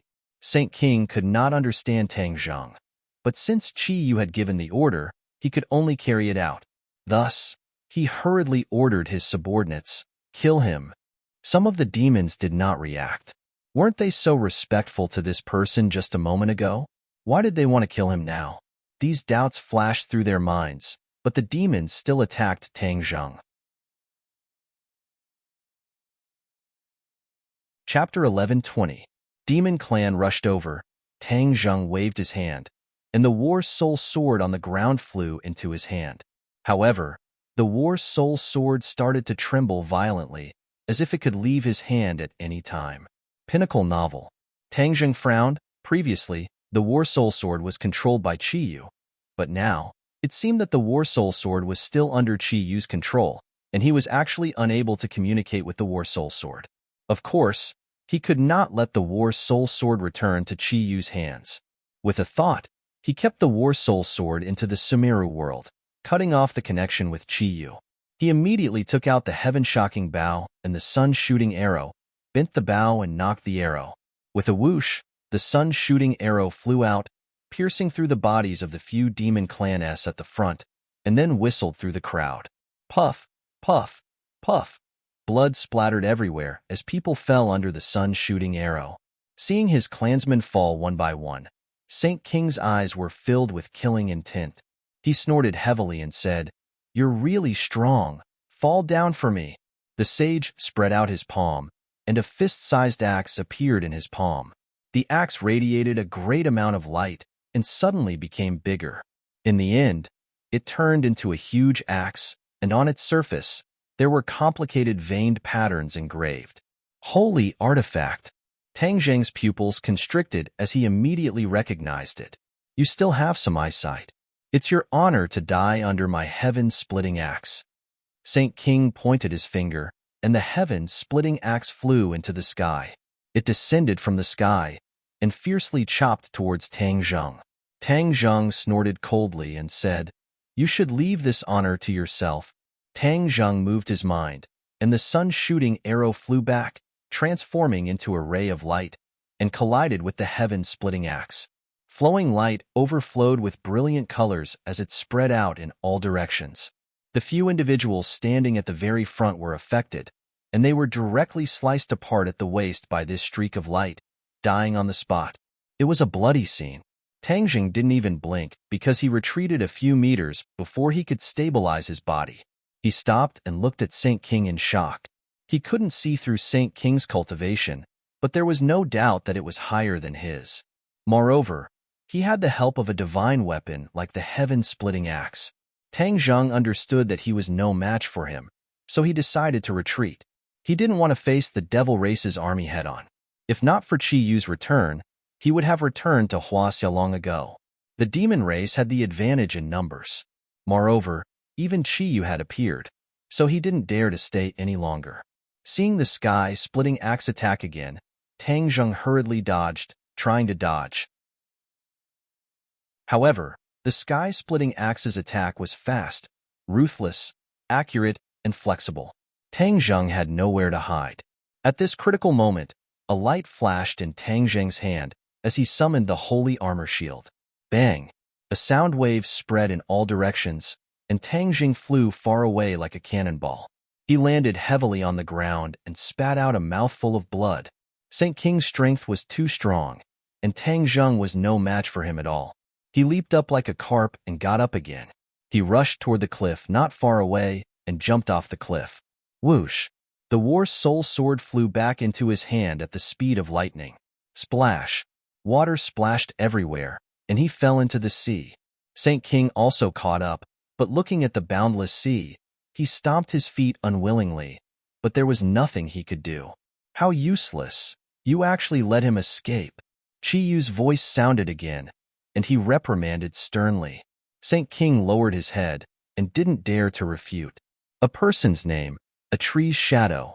Although Qi Yu was only left with a strand of soul, Saint King still didn't dare to disobey him. Ancestor, what should we do next? What about that 100 Faces Star-Lord? Qi Yu didn't answer, but asked instead. The sage's heart skipped a beat, and he raised his eyes to look around. There was no sign of the 100 Transformations Star Sovereign. His face immediately turned gloomy like a piece of black charcoal, and he said, "How cunning. I actually let him escape." Humph! Both of them escaped. Fine, as long as you guys return, it's only a matter of time before we catch them. With Ancestor here, dealing with them is a piece of cake, St. King said flatteringly. Chiyu hadn't enjoyed such treatment for many years. When he was in Tang Zheng's body, he was squeezed until he was choked. However, when he thought of Tang Zheng, Chiyu was very dissatisfied. This was because Chiyu's heart stayed in Tang Zheng's body, which was definitely convenient for Tang Zheng. Chiyu's heart contained too much power and energy. If Tang Zheng completely digested it, his cultivation would definitely rise to another level. In addition, he was only left with a strand of soul. Even if he was reborn, his cultivation would be greatly reduced, and he couldn't be compared to his peak in the past. All in all, the current situation wasn't what he wanted. He carefully planned for so long, but in the end, it ended up like this. Just thinking about it made him angry. First, tell me what's going on in Beyond Heaven. Chiyu controlled his anger and asked the question he had always been curious about. In the past, before Mount Bujo was broken, he sent many people to explore Beyond Heaven, but these people didn't return, and they didn't bring back any news at all. This matter had always been a regret for him. Now that the Devil Clan had returned, the matter of Beyond Heaven was naturally no longer a secret. Although St. King didn't know why Chiyu was so eager to know the situation in Beyond Heaven, his face became bitter when he recalled the various things in Beyond Heaven, and he resentfully explained. As Chiyu listened, he felt that it was inconceivable and even exclaimed. Tang Zheng emerged from the sea. He had been swimming for a long time and was very far away from the Devil Clan. His expression was very solemn. Now, not only had the Devil Clan returned, but even Chiyu had also left his body and obtained freedom. Now that the Devil Clan and Chiyu were together, it was obvious that nothing good was going to happen. In the past, he didn't have a strong impression of Chiyu. Although he had always been wary of him, this time he realized that he had really underestimated him. Ordinary people couldn't guess Chiyu's thoughts, and he was vicious and merciless, definitely not inferior to the 100 Faces Star-Lord, perhaps even surpassing him. Tang Zheng couldn't guess what he was going to do next, but it was definitely not something good. Moreover, the Devil Clan had returned with the hatred of the past, so they were going to go all out, and this world was going to be completely chaotic. Young man, quickly let me out. I'll help you deal with Chiyu. The inner demon suddenly said. You have a way to deal with him? Of course, back then he and the Yellow Emperor painstakingly sealed me. You should know that I'm a threat to him. As long as you let me out, we can definitely deal with him together. The inner demons couldn't wait to say. When he saw the power of Tang Zheng's dragon seal, he gradually dispelled the idea of taking over Tang Zheng's body. He felt that it was better to find a new body, as long as he could be reborn. Then he would be like a fish swimming into the sea, and no one could stop him. Tang Zheng pondered. The inner demons were definitely not easy to deal with. He actually summoned Chiyu and the Yellow Emperor to join forces to seal him. One could imagine how big of a threat he was. If he let him go, wouldn't it be like letting a tiger return to the mountain? Seeing Tang Zheng hesitate, the inner demons quickly persuaded. Young man, I'm a man of my word. I'm definitely not a treacherous villain like Chiyu. As long as you let me out, I'll definitely help you. Okay, then I'll let you out. After a long while, Tang Zheng finally made up his mind. The inner demons were an unknown quantity, but one thing was certain, and that was that the inner demons and Chiyu were definitely not on the same side, and there would definitely be a fierce battle between the two sides. He hoped that this could temporarily suppress Chiyu, so that he wouldn't be too arrogant and unscrupulous. Great. You definitely won't regret this decision. The inner demons was overjoyed and quickly complimented. Tang Zheng didn't comment. His divine sense entered Chiyu's heart, and immediately saw the inner demons trapped in the cage, his face full of expectation. Can't you open this cage yourself? Tang Zheng asked. The inner demons looked bitter. I don't know what method Chiyu used, but I can't break out of this cage. Then I'll give it a try. Tang Zheng circulated his power and punched the cage. Bang! The loud sound spread far and wide, and the cage trembled a few times, but it was safe and sound. Tang Zheng didn't expect the cage to be so sturdy. He had used all of his power, but he still couldn't shake it. The inner demon's face became more and more ugly, After thinking for a while, he suggested, "Try using the power of the dragon seal again."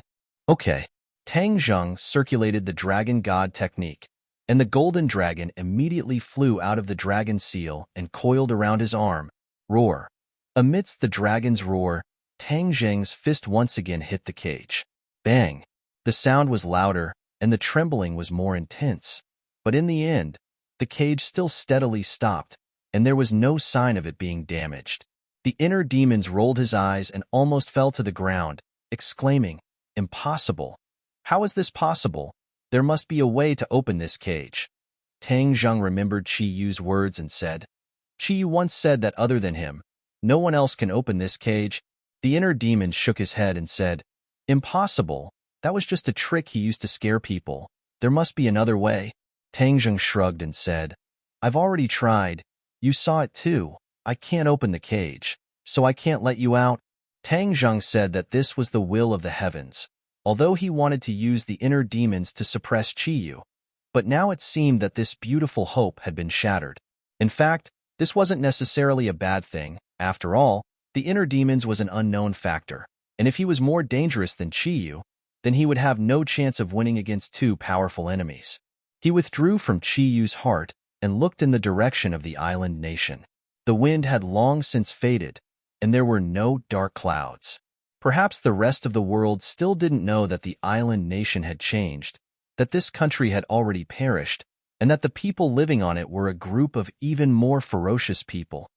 My family definitely doesn't know about this news. I must immediately inform them and let them be fully prepared.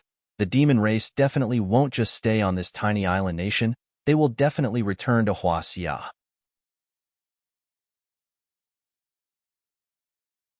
Chapter 11:21. A person flew over from the sky. Her white clothes fluttered in the wind, making her look like an otherworldly fairy. Whoosh!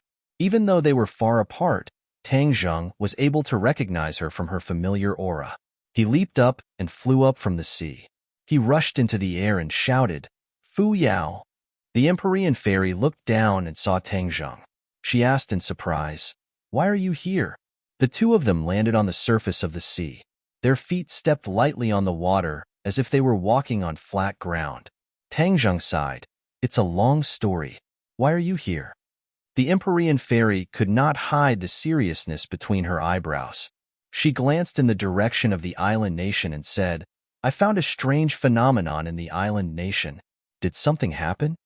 Tang Zheng said solemnly, "The devil clan has returned." "What?" The Empyrean fairy raised her eyebrows. She could not hide her surprise. "How many of them?" "I don't know. Anyway, there are many of them. There are many experts among them," Tang Zheng said in a deep voice. He looked at the Empyrean fairy with a strange look in his eyes. "Hey, your aura has changed a lot. Could it be that your power has increased greatly?" The Empyrean fairy absorbed the energy of the crystals on the island, so her power would naturally increase. However, Tang Zheng felt different. The Empyrean fairy gave him an unfathomable feeling. This was not as simple as a little improvement. A hint of joy flashed across the Empyrean fairy's face. She said, "Didn't your cultivation also improve a lot? You actually reached the first grade of the semi-god realm so quickly.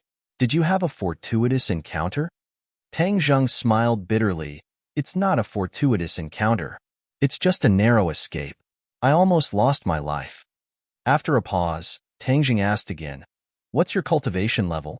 "The first grade of the Mahayana realm." "So high," Tang Zheng exclaimed. The Empyrean fairy had only been in the divinity transformation stage. It was commendable for her to break through that threshold so quickly. "If it weren't for your crystals, I wouldn't have been able to progress so quickly," Empyrean fairy said emotionally. Tang Zheng's heart skipped a beat. He asked, "What about the crystals?" The Empyrean fairy understood what he was thinking and said, "The crystal has shrunk a lot. In time, it will be completely absorbed. At that time, the scarlet lunar beast will be able to come out." Tang Zheng was overjoyed. "That's great." The scarlet lunar beast was hiding too many secrets, especially the secrets about the outer heaven. Once the scarlet lunar beast was freed, perhaps he would have the chance to find out. Besides, now that the demons have returned, Qi will definitely know about the situation in the heavens beyond. On the other hand, Tang Zheng and the others were at a loss. He really didn't like this feeling. You just said that you had a narrow escape. Could it be related to the return of the demons? You've already fought them head-on? The Empyrean maiden suddenly thought of something and asked curiously. Tang Zheng smiled bitterly. You guessed right. Let me tell you bit by bit. After Tang Zheng finished speaking, the Empyrean fairy fell into deep thought. Her expression became more and more serious. She said, Qi, you and the inner demons have always been in your body? Obviously, this was unexpected news. Tang Zheng didn't mention it to anyone else. Tang Zheng nodded. At this point, there was no need to hide it anymore.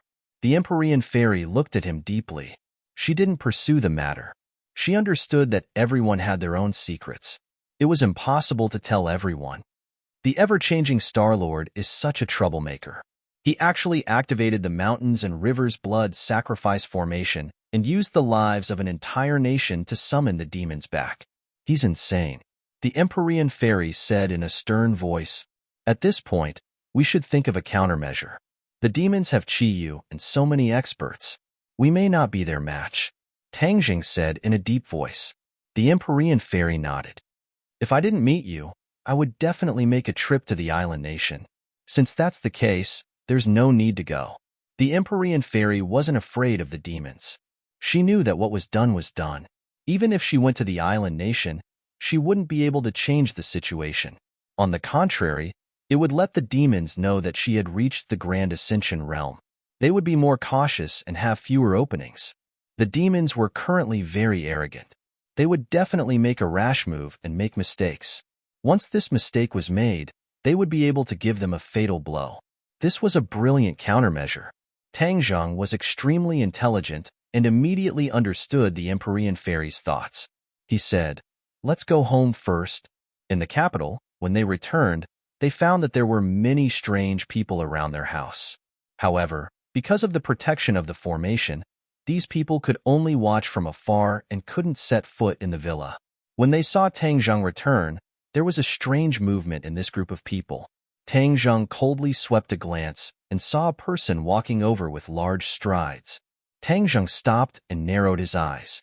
He judged that this person was definitely from the government because of his official aura.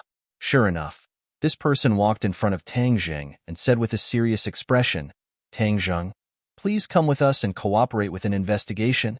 Tang Zheng frowned and asked, What investigation? Everyone knows what you have done in the island nation. Kidnapping the emperor in front of everyone has already caused a dispute between countries. The island nation has already protested to us and asked us to hand you over. Tang Zheng's mouth revealed a trace of ridicule and said, It seems like you don't know what happened in the island nation. Of course I know. Kidnapping the emperor is an extremely terrible and terrifying act. You will become the public enemy of the entire world. Tang Zheng was already sure that this person did not understand the real situation and asked back. The island nation no longer exists. What's the use of threatening me? No longer exists? What nonsense are you talking about? Do you think you can escape responsibility with this nonsense? Tang Zheng rolled his eyes. He was too lazy to waste his breath on someone who did not understand the situation. He turned and walked while saying, I'm in a bad mood. You better not ask for a rebuff.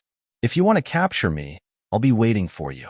You better go back and understand the situation. What exactly happened in the island nation? Stop.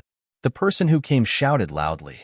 His mission was to bring Tang Zheng back for investigation, but he did not expect that Tang Zheng would not cooperate at all. Just as he was about to reach out and grab him, he found that he had touched an invisible wall.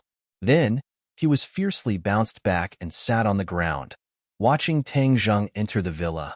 Tang Zheng did not have the energy to pay attention to such a small character. As for who he was on, he was not at all interested. Compared to the intrigue in the officialdom, the demon race was the most troublesome problem. Tian Chanzi had already received a call and was waiting at home. He was someone who had seen the mountain river blood sacrifice array with his own eyes, so although he was far away, he was still certain that the island nation had activated the mountain river blood sacrifice array again. He was about to rush over to investigate when he received a call from Tang Zheng. After a few words of explanation, he anxiously waited at home. He paced back and forth, the floor almost cracking from his footsteps. The others also returned home one after another, their expressions grave. Although they did not know what exactly had happened, they had already realized that the matter was definitely very serious. Otherwise, Tang Zheng would not have called them back one by one, and even Tang Linger and Princess and were called back. Only Mu Hongyin was still dealing with the follow-up problems in the pharmaceutical factory and could not return for the time being. However, he had also sent more Witch Clan warriors to protect him, with Yi Yuan personally leading the team. When the two of them returned to the villa, a ray of light flashed in the backyard, and the transmission array was activated. After the light disappeared, the Witch Clan elder appeared. The hall of the villa was already filled with people. Wu Junshan and Lan Yu were also among them. When Tang Zheng, an Empyrean fairy, walked in, everyone immediately looked at him in unison, and many people stood up. Tian Chanzi suddenly stopped in his tracks, walked towards him with long strides, and asked, "You said that the demon clan has returned. What exactly is going on?" He did not explain it clearly on the phone, but Tian Chanzi's heart felt like it was being scratched by a cat, as he desperately wanted to know more details. The others did not know about the return of the demon clan, but when they heard this, they were all shocked and looked at Tang Zheng without blinking. Tang Zheng's expression was serious. He swept his gaze across the crowd, looked at their worried expressions, and said, "The demon clan has indeed returned, and it is not like last time when there were only 100 or so people. This time, there are thousands of people, and it is the main force of the demon clan." The demon clan was a part of the cultivators, and they were cruel and unscrupulous. Back then, New Era had expelled them to the sky beyond heaven, and now that they had returned in large numbers, they would definitely come for revenge. At that time, they would definitely be in a terrible situation, and as for how the demon clan returned, all of this was caused by the 100 Transformation Star-Lord. Tang Zheng spoke tirelessly, explaining the whole story clearly. When everyone heard that the island nation had been annihilated, they all turned pale with fright and cried out in alarm. A chill ran from the soles of their feet to the top of their heads. This move of the 100 Transformations Star-Lord was indeed too ruthless. The hall was very quiet. No one spoke for a long time, as they were all immersed in shock. When the Witch Clan elder heard that Chi Yu was not dead, the wrinkles on his face trembled a little, and his expression was complicated. Seeing that no one else spoke, the elder said, "Sir Envoy, Chi Yu is the ancestor of the Witch Clan, and has a deep relationship with the Witch Clan. Can we persuade him to stop and not harm innocent people?" Tang Zheng looked deeply at the elder. This time, he had specially invited the elder over because he did not want to hide it from him. The Witch Clan was a member of the Ninely tribe and had a deep relationship with Chi Yu. If he did not tell him the truth now, it would cause him to be unhappy in the future. As for what the Witch Clan would choose, he believed in his own judgment. He had been in contact with the Witch Clan for so long, and he thought that he understood the Witch Clan very well. The Witch Clan was a simple and kind race. They did not have the cruelty and ruthlessness of the Demon Clan. Furthermore, the elder was a kind-hearted person. The elder was nervous. Seeing Tang Zheng look over, he hurriedly added, "Sir Envoy, I will take the initiative to go and talk to him."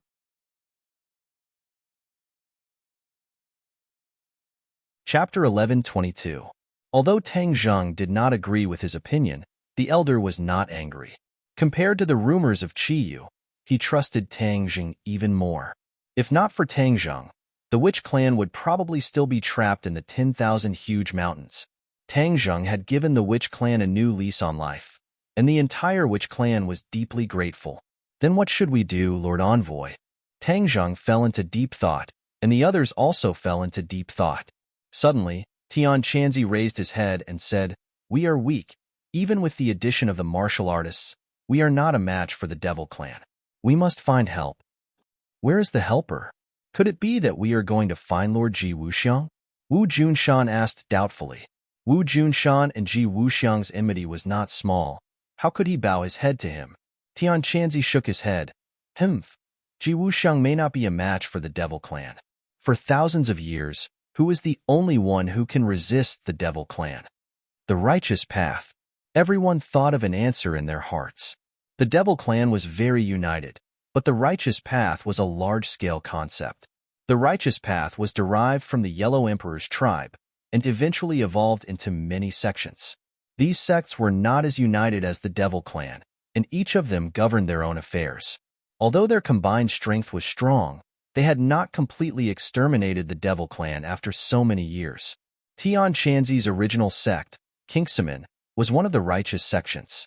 Tian Chanzi was naturally a member of the righteous path and naturally thought of this countermeasure. However, everyone knew that the righteous path had been expelled to the sky beyond heaven, so where could they find the righteous path? Tian Chanzi turned his head and looked at Tang Jing with a burning gaze and asked, "Heaven and Earth Shin Stone, how many have you collected?" Tang Jing's head moved and said, "You want to rebuild the heaven stairway?" Tian Chanzi did not deny it and said, "This is the only way." Tang Jing's expression became serious. He couldn't help but think of Yin Qingyi's prophecy about the end of the world. The stairway to heaven was mentioned in the prophecy. In that scene, the stairway to heaven had been successfully rebuilt. Tian Chanzi suggested to rebuild heavenly chess. Could it be that the prophecy was going to come true? Tang Zheng subconsciously rejected the idea of reforging the stairway to heaven. No, the sky beyond heaven is definitely not a paradise. Otherwise, the devil race would not have gone through so much trouble to come back to this world. If we reconstruct the stairway to heaven and connect it to the sky beyond heaven, what if something goes wrong? Tang Zheng raised his concerns. Tian Chanzi disagreed and said, "We can't guess the demon race's thoughts. As for the dangers of the sky beyond heaven, there is also a righteous path. As long as we take back the righteous path, then destroy the stairway to heaven. This way, we can fight back against the demons and prevent this world from falling into the hands of the demons." Tang Jing obviously understood that this was a method, but he still subconsciously resisted this point and chose to remain silent. Tian Chanzi asked, "Tang Jing, when you were collecting heaven and earth black stones, there were a total of 99 heaven and earth black stones. Did you collect them all?" Hearing about heaven and earth black stones, Tang Jing's eyes flashed with a bright light and said, "Who said it has to be the righteous path? I have a way to deal with the demons." "What way?" Everyone was very curious and looked at him without blinking. "Release the 5-clawed golden dragon," Tang Jing said in a powerful voice. This sentence gave everyone a fright. Many people's faces changed and many more people revealed doubtful expressions. One of them was Princess Anne. She did not know that there was a dragon in the imperial city. Absolutely not. The 5-clawed golden dragon is not a small matter. This is a divine beast. If it goes out of control, it will cause more harm than the demons. The mysterious maiden of the 9 heavens said thoughtfully, "That's one way." During the battle of the imperial city, she, Tang Zheng, and the 100 Transformations Star-Lord had personally witnessed Tang Zheng's actions of suppressing the 5-clawed golden dragon, leaving a deep impression on her. When the others saw that Empyrean Fairy supported Tang Zheng, their expressions were different. Feng Shishir said, "Tang Zheng definitely has his reasons for making this decision." Yi Dingdang, Wu and Lu Qingmei nodded at the same time. In the hearts of these women, of course they unconditionally believed in Tang Zheng. The others were hesitant. Tang Zheng glanced at Empyrean Fairy and said, "Although the 5-clawed golden dragon is a divine beast and is extraordinary, I can control it and make it not dare to stir up trouble. This way, we can resist the demons." "Will it listen to your orders?" Lan Yu asked worriedly. As a mother, she was most worried about her son's safety. Tang Zheng smiled and said, "This is not up to it. The 5-clawed golden dragon's brain had his soul imprint. Even if it wanted to resist, it could not. Moreover, the 5-clawed golden dragon still needed him to escape, so it was even more impossible for it to go against Tang Zheng's wishes. In addition, there were still heaven and earth profound stones buried under the imperial city. Once he released the 5-clawed golden dragon, he could naturally take out the heaven and earth profound stones. The other heaven and earth profound stones were buried around the tree of life. Then he would have all 99 heaven and earth profound stones. Even if he really wanted to reforge the stairway to heaven, he could do it. Of course, reforging the heavenly chess was a last resort. He would not make this decision until the very last moment. You can rest assured. Although the five-clawed golden dragon is powerful, it must listen to Tang Zheng. Empyrean Fairy testified for Tang Zheng. Tan Chanzi looked left at Tang Zheng, right at Empyrean Fairy, and resentfully said, "Since that is the case, then we can give it a try." The others pondered for a while and nodded in agreement. "Tang Zheng, do you need me to do anything? I can ask my father Emperor for help." And suddenly said, "Not at the moment. How are your jewels coming along?" Tang Zheng casually asked. Anne's face lit up with joy and said, "We have already held a small-scale auction and sold for a high price. Later on, we will hold a large-scale jewelry exhibition and auction. It will definitely sell for an even higher price. What do you want to do with this money?" To be honest, when Tang Zheng handed over so many jewels to and without saying anything, and was also a bit overwhelmed. Even if she was a princess and had seen countless treasures, she was still shocked by the actions of a tycoon like Tang Zheng. She was ecstatic, not because of the jewels, but because of Tang Zheng's trust. Therefore, she worked very hard to sell these jewels, hoping to sell them for a good price. "You can discuss the money with Director Mu," Tang Zheng said indifferently. He didn't intervene in business matters. So much money was of no use to him. Of course, he had to hand it over to Mu Hongyin to manage, and nodded, indicating that she understood. "Everyone, try not to go out during this time. With the protection of the Great Array, our safety can be guaranteed for the time being. But without the Great Array, it won't be so easy. Linger, you also stay here. You have worked hard for a long time to hold the concert. Now, just treat it as a vacation." Tang Zheng said. If it weren't for everyone's safety, it would be impossible for him to call everyone back. "Should we inform the government about this news?" Lan Yu asked. "Previously, the government sent people to take me away for investigation. I have already instructed them, so they will naturally investigate." Tang Zheng said, "If this news is spread, it will definitely cause panic in society. I don't know what kind of chaos the world will become." Tang Zheng sighed. "This is an unavoidable problem. The return of the demon race and the destruction of the island nation. This is something that cannot be hidden from the public. Even if the government deliberately hides it and builds a wall to deceive the public, this is only a temporary method. The public will eventually know the truth. If society is in chaos, it will not be good for the public." Hearing this, everyone's mood became more and more depressed. At the same time, there was a picture in front of the chief. This was the satellite image taken by the near-Earth satellite. It was the image when the Mountain River Blood Sacrifice Array was activated. Black clouds covered the sky, and a huge black hole appeared in the dark clouds. A group of people appeared out of thin air and then descended. After the black clouds dissipated, the ground was a mess. It was as if a typhoon had passed through. It was dead silent. Among the ruins, many broken limbs could be faintly seen. Blood flowed like a river. It was like hell on earth.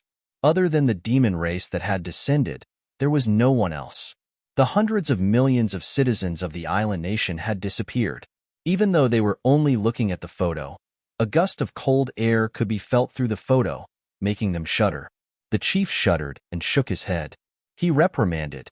"The demon race has descended. The island nation has been destroyed. Why didn't you have any information beforehand?" "Chief, please calm down. We also don't know who activated the Mountain River Blood Sacrifice Array. Moreover, this array is more powerful than before. No one would have thought that someone would use an entire country as the price in exchange for the return of the demon race." The subordinate answered submissively. He tried his best to suppress the trembling in his voice. "Then who activated the Mountain River Blood Sacrifice Array?" The chief took a deep breath, but he was still unable to suppress his anger. From the picture, it was clear that the return of the demon race's army would be a huge test and crisis for the government. No matter how resourceful and confident the chief was, he couldn't help but feel uneasy and guilty. He was becoming more and more aware of the power of cultivators. The subordinate almost buried his head in his knees. He answered in fear, "We also don't know." At that time, there was only Tang Zheng, the emperor, and the Hundred Faces Star-Lord. However, according to our previous experience, The 100 Faces Star-Lord had activated the Mountain River Blood Sacrifice Array once. This time, it might have been his doing. The satellite images were taken intermittently. They could only see the general sequence of events. The specific details couldn't be seen clearly. The chief's eyes flashed. He retorted, "You didn't see it with your own eyes.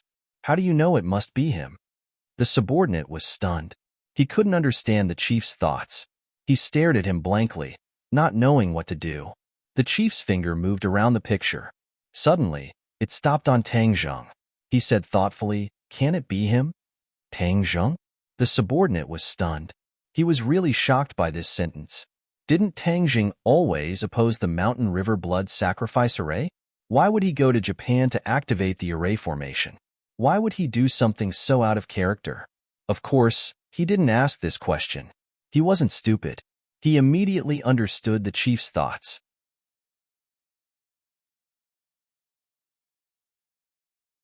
Chapter 11:23. The subordinate understood and looked at the bureau chief in awe. He couldn't help but feel pity for Tang Zheng. There were probably not many people in the world who were more wrong than him in this unexpected calamity. Is an element of.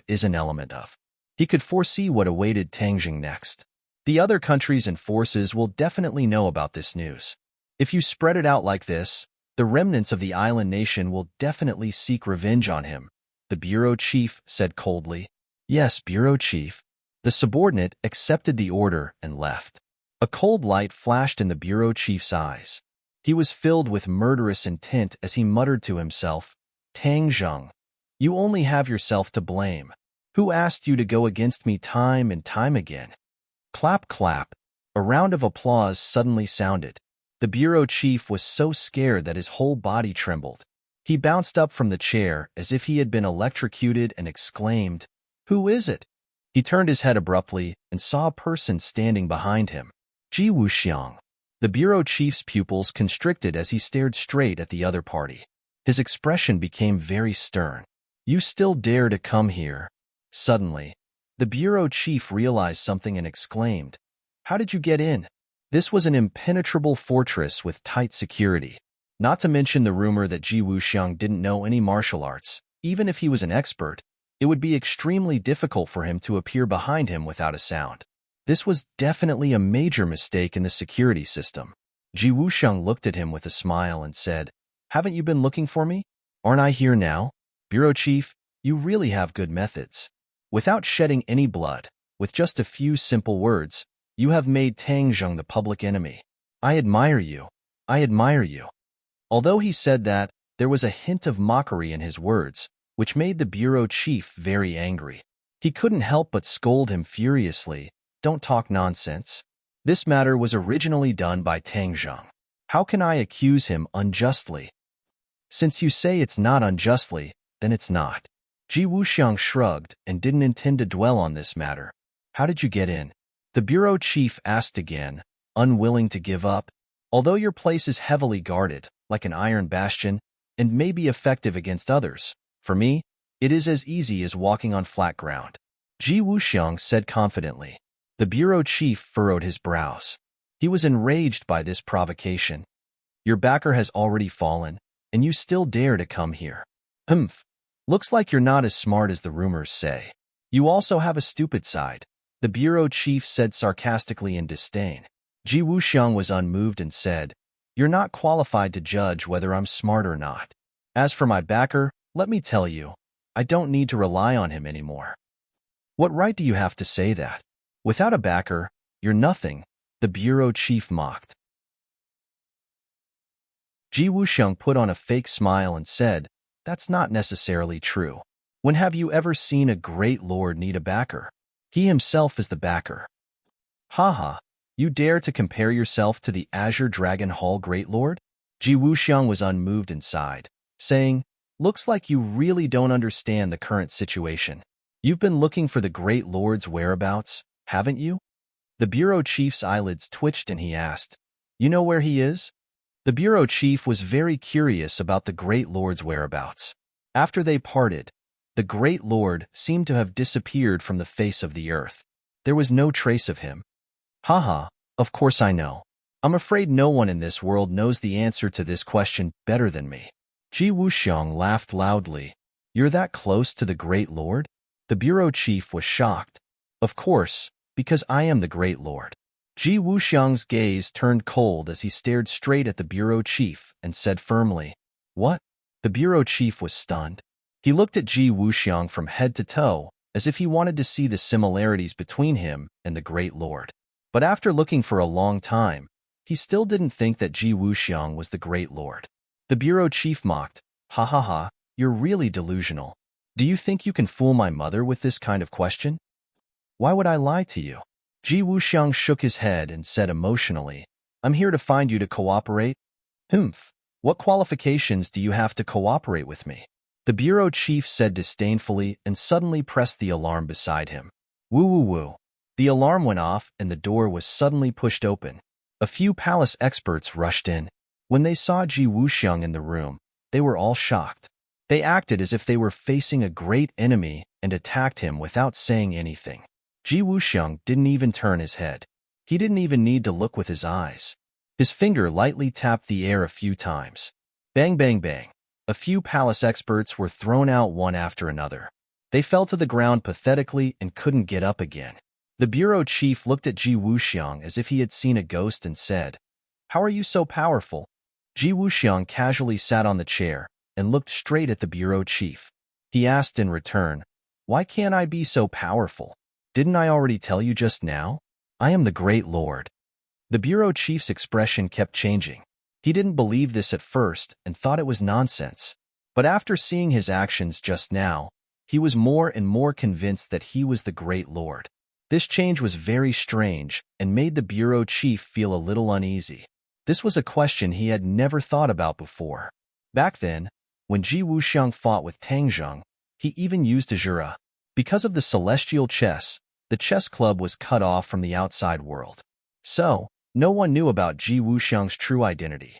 Even the bureau chief was no exception. Ji Wuxiang looked deeply at the bureau chief, as if he had seen through his thoughts. He said, Since you already believe this, then we can continue our discussion. What do you want? The bureau chief's expression kept changing as he asked, Didn't I tell you before? Cooperation. Ji Wuxiang said lightly. Cooperation in what way? The bureau chief's vigilance towards Ji Wuxiang had reached an unprecedented level. Ji Wuxiang had hidden it so deeply. He must have a plan. And coming to find him at this time, it probably wasn't anything good. Ji Wuxiang didn't care about the bureau chief's thoughts and said, You already know about the return of the Devil Clan. Next, if we cooperate, we can ensure that this country will be safe from disaster. The bureau chief's heart moved. He didn't have a good idea about the return of the Devil Clan. Since Ji Wuxiang came knocking on his door, why not listen to his idea? What idea do you have? I've created a celestial chess. This celestial chess is equivalent to a defensive array. It can protect this country from the attack of the Devil Clan. Ji Wuxiang said solemnly. The bureau chief snorted. Don't think that I don't know about arrays. What array can protect a country? Our country is so big. What kind of array formation could be so powerful? Ji Wuxiang said confidently, Other arrays can't. But my celestial chess is worlds apart from arrays. You can only understand it as an array. In short, you have no other choice but to cooperate with me. My celestial chess can protect you. Otherwise, the island nation will be your lesson. The bureau chief's eyelids twitched. Don't scare me. The Great Huaxia isn't something that an island nation can compare to. With the return of the Devil Clan, do you think there's any difference between an island nation and Huaxia? Ji Wuxiang, the Devil Clan was expelled from this world by you martial artists. Even if they return, they will first find you martial artists for revenge. Especially your Azure Dragon Palace, which is the direct line of New Era. Tell me, if the Devil Clan knows about this, will they come to deal with me or deal with you first? The bureau chief didn't give up and retorted with certainty. Ji Wuxiang wasn't afraid. The Azure Dragon Palace was left behind by New Era. But do you think that the Devil Clan is so benevolent? This time, with their return, without the suppression of the righteous path, won't they get involved in this great country? You're thinking too simply. The bureau chief's heart skipped a beat. He had to admit that Ji Wuxiang had hit the nail on the head. What he was most afraid of was that the Devil Clan would target the authorities. That would make them anxious. The bureau chief's expression flickered. He glanced at Ji Wuxiang and said, "There's no free lunch in this world. You said that the heavenly chest can protect Huaxia. What's in it for you? Also, you can't be doing this for free, right?" Ji Wuxiang smiled and said, "The bureau chief is a smart person. Of course I have conditions." "What conditions?" "The heavenly chest is not perfect yet. I need you to help me perfect it." The bureau chief was stunned for a moment, then laughed out loud. "I thought that the heavenly chest was very powerful, so it's not complete at all. That's just your imagination. I'm not lying at all. It's just that the heavenly chest is not perfect. As long as you help me, in the future, Huaxia will be a country that no one can attack. The other countries can only bow down to you. The ceremony of all nations, you don't want this kind of prosperous era, right?" Ceremony of all nations. This sentence undoubtedly hit the bureau chief's soft spot. As a person in power, what was his greatest wish? To leave his name in history and be passed down through the ages.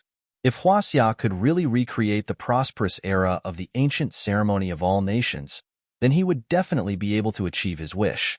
The bureau chief hesitated for a long time before asking, "Then how can I perfect the heavenly chess?" "The heavenly chess needs the power of the stars to be completely perfect. I can activate the heavenly chess and make the power of the stars descend. However, this speed is too slow, so I need enough people to practice the heavenly chess. From there, I need enough people to practice the heavenly chess in the shortest time possible so that the heavenly chess can absorb enough power of the stars. Then, I will succeed and achieve the goal of protecting the whole of Huaxia." Ji Wuxiang said, "What can I help you with?" "People." Ji Wuxiang stretched out a finger. "I need 100,000 people to practice the heavenly chess." "So many people?" "Yes, and these 100,000 people must be well-trained and listen to orders. In this world, only soldiers can do this. So I need you to give the order to gather 100,000 well-trained elite soldiers to help me." This was the idea that Ji Wuxiang came up with after thinking hard for a long time. Tang Zheng couldn't help him perfect the heavenly chess. In fact, he even lost a few of the chess players that he had painstakingly trained for many years. It was very difficult for him to perfect the heavenly chess.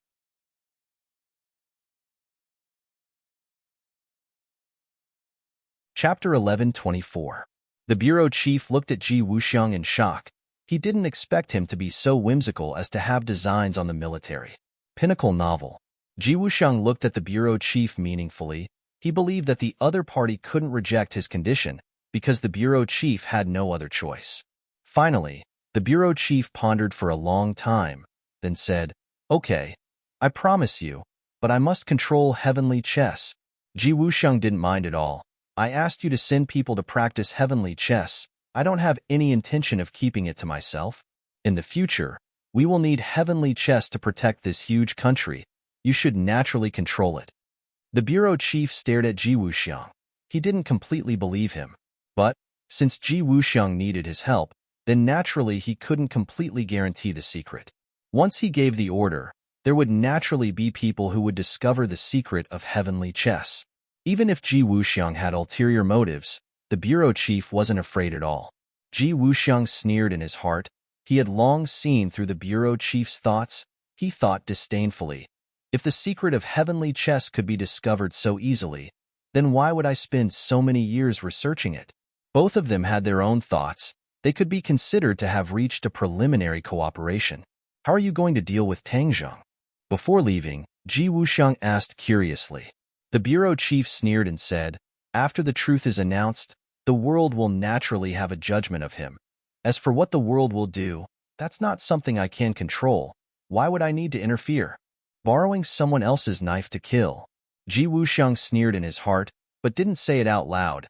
He didn't believe that Tang Zheng would be defeated so easily, but as long as Tang Zheng's energy was restrained, then he would have enough time to perfect heavenly chess. Actually, Ji Wuxiang wasn't in such a hurry to perfect heavenly chess, but 100 Change Star Lord activated the Mountain River Blood Sacrifice Array and summoned the demons back, disrupting his steps. He had no choice but to bring it forward. 100 Change Star Lord, this troublemaker, colluded with the demons. I'm afraid he will be even more arrogant. Ji Wuxiang did not know that the 100 Change Star Sovereign had already escaped from the demon race, and that the person in charge of the demon race was Qiyu. Huaxia wasn't the only country that noticed the changes in the island nation through satellite surveillance. Other countries also noticed it one after another. Shocking photos were released one after another. In addition, the day before, Tang Zheng had kidnapped Emperor Hirohito in front of everyone. Immediately, all the spearheads were pointed at Tang Zheng, believing that he was the culprit behind the destruction of the island nation.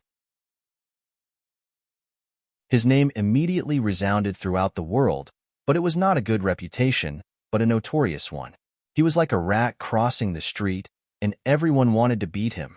Many countries issued harsh condemnations one after another. Among them, the Atlantic Empire's words were particularly sharp, directly classifying Tang Jing as the public enemy of humanity, the biggest leader of the terrorist group that was eliminated a few years ago. Huaxia was also unwilling to be left behind. She strongly condemned and cut ties with Tang Zheng, indicating that Huaxia had nothing to do with this matter. Of course, there were exceptions. Sweden chose to remain silent. However, the King of Sweden immediately called to ask about the whole story. Seeing that Sweden did not add insult to injury, Tang Zheng did not hide anything. He roughly explained what had happened in the island nation and the dangerous situation in front of them. No matter how turbulent the situation outside was, Tang Zheng did not take it to heart at all, as if he had nothing to do with it. However, other people were indignant and wanted to seek justice for him. Someone must have fanned the flames and deliberately poured dirty water on you. We can't just let it go. Fang Shishir was kind-hearted, but she was also angered by this matter. If other people were targeting him, she could choose to turn a blind eye, but the other party was targeting her beloved. She couldn't stand it. Yi Dingdang had a fiery temper and hated evil. She clenched her fists and gritted her teeth in hatred. If the tiger doesn't show its power, do you think we're sick cats? This matter couldn't be clearer. Who has the power to announce this news to the world? Everyone is well aware of this. Chief. This answer popped up in everyone's minds at the same time. It was no secret that Tang Zheng and the chief did not get along. They were just at peace for the time being. Moreover, he had sent people to try to take him away. These people were rejected and must have held a grudge, so they deliberately poured dirty water on him. What a ruthless move. Everyone had the same thought in their minds. They were furious and wanted nothing more than to rush into the courtyard house with high walls and confront him face to face. They wanted to explain everything clearly. Tang Zheng, on the other hand, was the quietest and did not mind. He lightly looked at the crowd and advised, "Everyone, don't be so agitated. Their mouths are on their bodies. Let them say what they want. It's not like I will lose a piece of meat. This is a matter of reputation. Moreover, this crime is too serious. It's simply against humanity. How can we sit back and do nothing?" Tang Zheng faintly smiled and said, "Since he used this kind of despicable method of pointing at a deer as a horse, it means that he has reached the end of his rope, so we can be at ease." Even though everyone admitted that Tang Zheng's words made sense, they still couldn't swallow their anger. Lan Yu stood up and said, "I'll go settle the score with him. He dares to slander my son. I think he doesn't want to live anymore." In the eyes of a mother, no matter how great her authority was, it was still zero. How could she possibly be afraid? Wu Junshan gave Tang Zheng a deep look, but did not say anything. Tang Zheng wanted to persuade him again, but he saw someone push open the door and walk in. Why are you guys here?" The people who came were Yin Potion's family and Qin Batian. Their expressions were extremely serious, as if the sky was about to collapse. Looking at the crowd sitting in a circle, their expressions became even more serious. "Young Master Tang, did you hear the rumors outside? What exactly is going on?" Yin Patian asked impatiently. "Sit down first. We'll tell you slowly." Tang Zheng pointed to the sofa and said calmly. The few of them looked at him curiously and solemnly. They sat down and listened to Tang Zheng's tireless explanation of the situation. The few of them were shocked, and Yin Patian immediately jumped up from the sofa. "You said the demon clan has returned?" Tang Zheng nodded. 100 Transformations Star-Lord summoned back the demon clan. Yin Patian sucked in a breath of cold air and said, "This person is really a madman. Isn't it like the rumors say that you destroyed the island nation? Am I that crazy?" Tang Zheng laughed bitterly. The few of them subconsciously shook their heads. "Who is so vicious to actually make you take this blame?" "Chief." Yi Dingdang could not wait and blurted out. "Him?" The few of them looked at each other. "Don't worry, this is a sign that you are at your wit's end." Tang Zheng said, "Young Master Tang, you are magnanimous. You can ignore it. But this is a big matter. You have no choice but to come up with a plan. Otherwise, after your reputation is ruined, the impact on you will be too bad." Yen Patian said earnestly, "Yes, we can't remain silent." Qin Batian nodded. Tang Zheng was a great benefactor to him, and seeing that his benefactor had been framed, he was also holding back a wave of anger in his heart. "Everyone, you really don't need to care about this. The most important thing right now is to deal with the demon clan. You must be careful when you return. If there are any abnormalities, tell me immediately. You must not use force." Tang Zheng warned. The few of them nodded in agreement with different expressions. Yin Qingyi took a step forward, looked at Tang Zheng with a burning gaze and said, "I prophesied a new scene." Hearing this, everyone was shocked and looked at her. Everyone knew that Yin Qingyi's prophecy technique was extremely profound. Seeing that everyone was looking at him, Yin Qingyi looked at Tang Zheng with a puzzled expression and said, "The scene of the prophecy this time is extremely strange. It is a great battle between two camps, the heavens and the earth. The earth and sky are turned upside down. It is extremely tragic." "A battle between two camps?" Tang Zheng was slightly startled. "Are we among them?" Yin Qingyi thought for a while, then shook his head and said, "I didn't see you guys this time, but I am sure that it is still our world. These two groups of people are obviously cultivators, and their fighting strength is extremely strong." Everyone looked at each other, feeling extremely puzzled. "Do you know anyone among them?" Tang Zheng narrowed his eyes and asked. "Yes," Yin Qingyi said in an earth-shattering manner. "Who?" "Yi Meiyu." "What?" Everyone was shocked, as if they had seen a ghost. They all widened their eyes and looked at each other in dismay. No matter what, they never thought that it would be this answer. Tang Zheng was surprised, but he fell into deep thought. Yi Meiyu was no longer the same as before. She had already absorbed the power of the incubus and could be considered an expert. What did it mean for her to participate in this battle? He shook his head fiercely, unable to figure out the reason behind it. "Did you really see it clearly?" Yin Patian could not help but ask. He knew a little about Yi Meiyu. Moreover, the results of his investigation a while ago showed that Yi Meiyu was completely different from usual. Although Tang Zheng did not explain why later on, he also realized that Yi Meiyu was different. This time, her figure actually appeared in the prophecy, which was even more intriguing. He couldn't help but look at Tang Zheng curiously, guessing that perhaps Tang Zheng knew the answer. Seeing that everyone was looking at him, Tang Zheng asked Yin Qingyi, "Have you seen another person, Lu Wuxin?" Yin Qingyi frowned suspiciously. Hearing Tang Zheng describe Lu Wuxin's appearance bit by bit, Yin Qingyi closed her eyes and recalled that scene. Suddenly, she opened her eyes and said, "There's her." "Who is Lu Wuxin?" Tian Chanzi could not help but ask curiously. Back then, Tang Zheng did not tell everyone about Yi Meiyu and Lu Wuxin, because this was related to Qiyu. Qiyu was the big secret hidden in his body, so he did not easily show it to others. Lu Wuxin was a female general under the Yellow Emperor in the ancient era. She had a brilliant battle record. Empyrean Fairy spoke first. Empyrean Fairy had a high temperament and knew a lot about the strong women in history. Of course, she misunderstood and missed the female general under the Yellow Emperor in the ancient era. A female general under the Yellow Emperor? Everyone was shocked. They never thought that this matter would actually involve someone from the ancient era. Other than the 100 Transformations Star-Lord, why would someone from the ancient era appear? That's right, it's already been over 10,000 years. Why isn't he dead yet?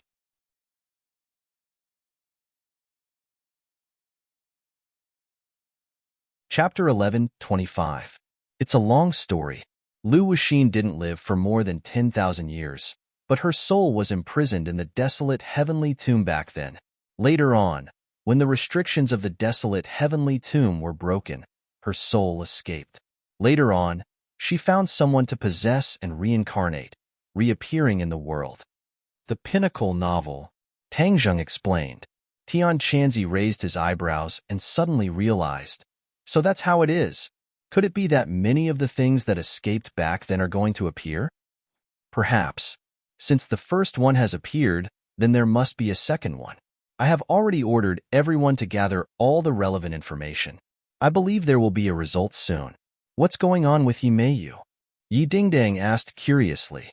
Tang Zheng explained the cause and effect once again, causing everyone to sigh. Yi Xuanji has always used Yi Ku, but now it seems that Yi Meiyu has reached a higher level, and the Ye family situation will definitely change. Yi Meiyu is even more unreasonable than Yi Ku. The key is that there is still Lu Wuxin, so we have to be careful of the Ye family. Tang Zheng warned. Yin Patian and Qin Batian nodded at the same time.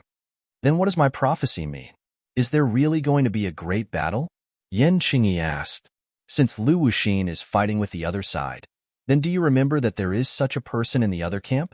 Tang Zheng still remembered the Saint King of the Demon Clan and described his appearance. Yen Qingyi was wild with joy. Yes, there's him. Tang Zheng's head trembled, and his expression changed slightly. Empyrean Fairy had an idea and asked curiously, could it be that this person is from the Demon Clan? Since Lu Wuxin was fighting with others, then who else in this world could make Lu Wuxin hate them so much? It could only be the Demon Clan. After all, the Demon Clan had evolved from the Ninely Clan. Demon Clan? Is that true? The others asked one after another. Tang Zheng let out a long sigh and said, in the ancient times, there was an earth-shattering battle, the Battle of Zhuolu. Qi Yu was defeated, and the Yellow Emperor was victorious. Thus, Huaxia's orthodox inheritance was established. Now that tens of thousands of years have passed, could it be that the two sides are going to fight again? The meaning of this sentence was clear enough. The other camp was undoubtedly the demon race. Could it be that this enmity that had existed for tens of thousands of years was going to be settled in the future? If that's really the case, then Lu Wuxin must have gathered his old subordinates, because many of the souls that escaped from the prehistoric heavenly tomb were Yellow Emperor's subordinates. Empyrean Fairy said with certainty. No one retorted. It was obvious that they believed this judgment. If Lu Wuxin were to gather his former subordinates to fight against the demons, wouldn't my previous precautions be unnecessary? Tang Zheng thought to himself. He originally wanted to collect information on the anomalies in various places, and then capture all of these souls in one fell swoop to prevent them from harming the common people. Now that the devil race had returned, these souls had become a force against the devil race after their rebirth. Lu Wuxin will definitely have a way to gather these old subordinates. I just don't know what method he will use. Seeing that Tang Zheng was silent, everyone looked at him at the same time and asked, then what should we do? Tang Zheng raised his head, looked at everyone and said, everyone, don't worry. Since these two forces are going to fight, the sandpiper and clam will fight, and the fisherman will reap the benefits, which is better than we expected. Seeing that Tang Zheng was so confident, everyone heaved a sigh of relief. Everyone, disperse. Just pay more attention during this period of time. Tang Zheng waved his hand and said, everyone dispersed, and Tang Zheng also left his home alone, heading towards the imperial city. Since he had decided to release the five-clawed golden dragon, moreover, he had promised it that he would release it once his cultivation reached the semi-god stage. Now, it was time to fulfill his promise. However, he did not know that the two people at home were whispering to each other. Wu Junshan and Lan Yu revealed unconcealable anger between their brows. Lan Yu said in a low voice, our son has suffered such a great injustice, we can't just let it go like this. She was eager to protect her son, not to mention the fact that she owed Tang Zheng too much since he was a child. She could not tolerate her son being wronged like this. Wu Junshan's eyes flashed with murderous intent. Every injustice has its perpetrator, and every debt has its debtor. Let's go find the person behind this. Lan Yu looked at her husband with admiration and said decisively, yes, Let's go meet that leader. Wu Junshan nodded without hesitation. As the former head of the martial arts sect, he did not have much respect for the secular world's nobles, not to mention offending his son. If this could be tolerated, what else could be tolerated? The two of them hit it off and quietly left the villa, heading straight to the vicinity of the courtyard. In broad daylight, the courtyard house was heavily guarded, and not even a fly could get in. The two of them looked at each other. Then, with a tacit understanding in their hearts, they tiptoed and quietly came to the corner of the wall like a bird. Whoosh whoosh. With a leap, they tried to climb over the courtyard wall, but while they were still in the air, they heard an angry roar. Who is it? Whoosh. A strong wind blew over, incomparably domineering. The two of them tapped their toes on the courtyard wall and soared into the sky, dodging the attack, and then landed steadily in the courtyard house. Hearing this angry roar, the courtyard house was filled with noisy footsteps. Many guards rushed over like lightning from all directions. Wu Junshan and Lan Yu looked at each other and saw the shock in each other's eyes. They were not afraid of the guards, but were shocked by the attack just now. If the two of them had been careless, they definitely would not have been able to dodge that attack. From this point, it could be seen how profound this person's cultivation was. Since when was there such a powerful person in the inner palace? Number 1. A martial king expert was already dead. So who could be their match? The crowd parted, and two people walked over. Wu Junshan and Lan Yu's pupils shrank, revealing a puzzled expression as they stared at the two people. That was because they had already recognized one of them, Imeyu. At the same time, another name appeared in their minds, Lu Wuxin. Although they had never seen Lu Wuxin before, they had heard Tangjing describe him to Yin Qingyi, so they had a deep impression of him. That was because Lu Wuxin's appearance was too unique, and people could recognize him at a glance. Imeyu, Lu Wuxin. You actually know us? Lu Wuxin looked at the two of them in surprise. After all, Imeyu was a member of the Ye family. She had seen the photos of Wu Junshan and Lan Yu, so she immediately recognized them and said, Senior, these two people are the original sect master of the martial sect, Wu Junshan, and his wife, Lan Yu. They are Tangjing's biological parents. Tangjing's parents? A cold light flashed in Lu Wuxin's eyes. She had a deep impression of Tangjing. He chased them until they fled in a sorry state. This was a great humiliation. How could she forget it? Now that she saw his parents, could it be that it was heaven's will that she could take revenge? Lu Wuxin approached the two of them step by step. Her face was filled with bone-chilling hatred, and said coldly, Your son provoked me, and the father has to pay for the child's debt. Then I'll start with you, and let him know the consequences of provoking me. It's not that easy to kill us. Wu Junshan stepped forward and directly attacked Lu Wuxin. He drew 9 large circles with his hands, which continuously surged toward Lu Wuxin. Wu Junshan directly used his yin-yang harmony art, his signature move. A light flashed in Lu Wuxin's hand, and the heartless willow appeared in her palm. The willow leaves danced and a green light flew out, hitting the 9 circles. Bang, bang. A series of collision sounds rang out as the circles shattered one after another. Only when the last one was left did the green light's attack come to an abrupt end. However, Wu Junshan's attack also disappeared without a trace, completely disintegrating.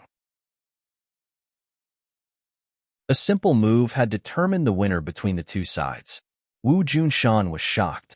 He was a martial king, but he was at a disadvantage in front of the opponent. There was no doubt about the result of this battle. Another question popped up in his mind.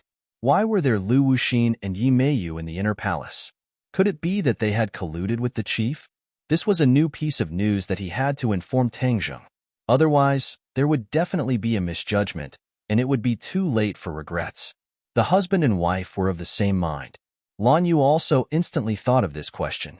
She also stepped forward without hesitation. Her cultivation was not inferior to Wu Junshan's. Once she used the broken yang finger, one finger could split yin and yang. The chi of heaven and earth seemed to be split into 2 by that slender finger. The other guards felt a soul-stirring aura, and all of them sucked in a breath of cold air. They were overwhelmed with shock.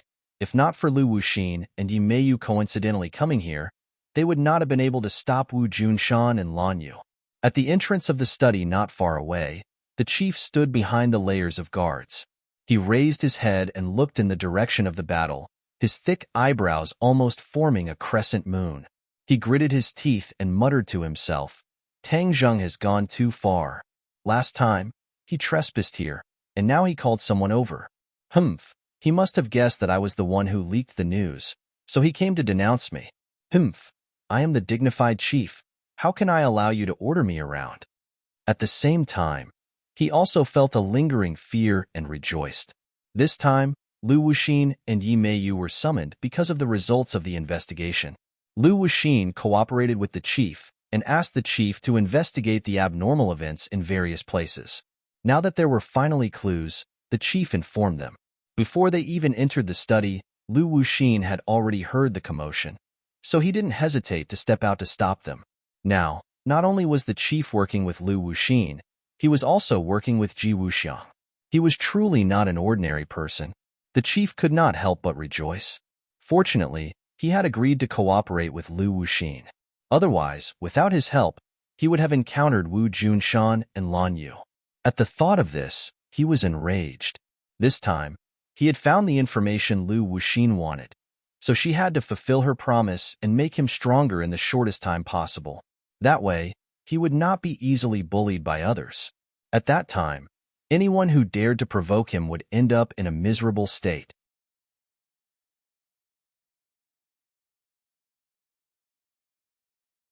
Chapter 11:26. Wu Junshan and Lan Yu were of one mind and attacked Lu Wuxin together. Lu Wuxin's situation immediately changed. Lu Wuxin's eyes turned cold as he stared at the two and said, "You can come at me together. I'll deal with you in one go." Whoosh!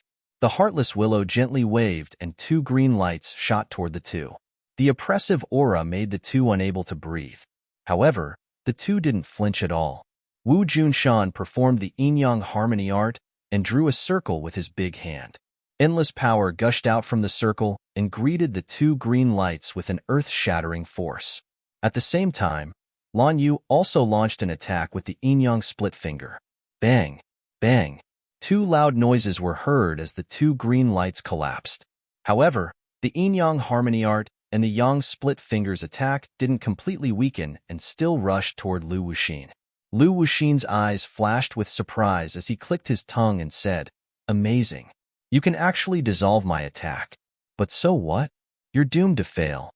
As soon as his voice fell, the heartless willow rapidly grew as if a giant snake had grown a tail and quickly rolled toward the two.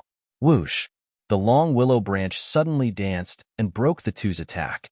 Then, it lashed out like a whip and fiercely attacked the two.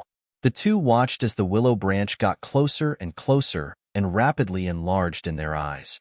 They tried to dodge but found that the willow branch had locked on to all directions. No matter how they dodged, they couldn't escape the willow branch's attack. Since that was the case, they could only fight back. The yin-yang harmony art and the yang split finger were performed again. However, with a muffled sound, the two were sent flying and smashed into a big tree before they stopped. The two got up from the ground in a sorry state with blood hanging from the corner of their mouths. They looked at Lu Wuxin in horror. One could imagine the combat strength of the two when they joined hands. They didn't expect that they would be defeated so quickly. The opponent's cultivation was really shocking. Yi Meiyu looked at the two proudly.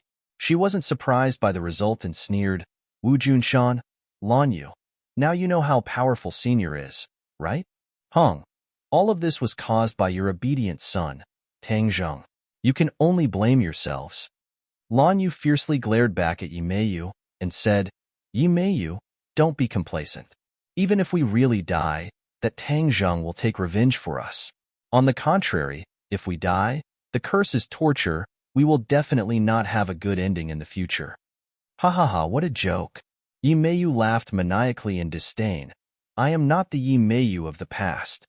My life is up to me to decide. No one else has the qualifications or ability to decide for me.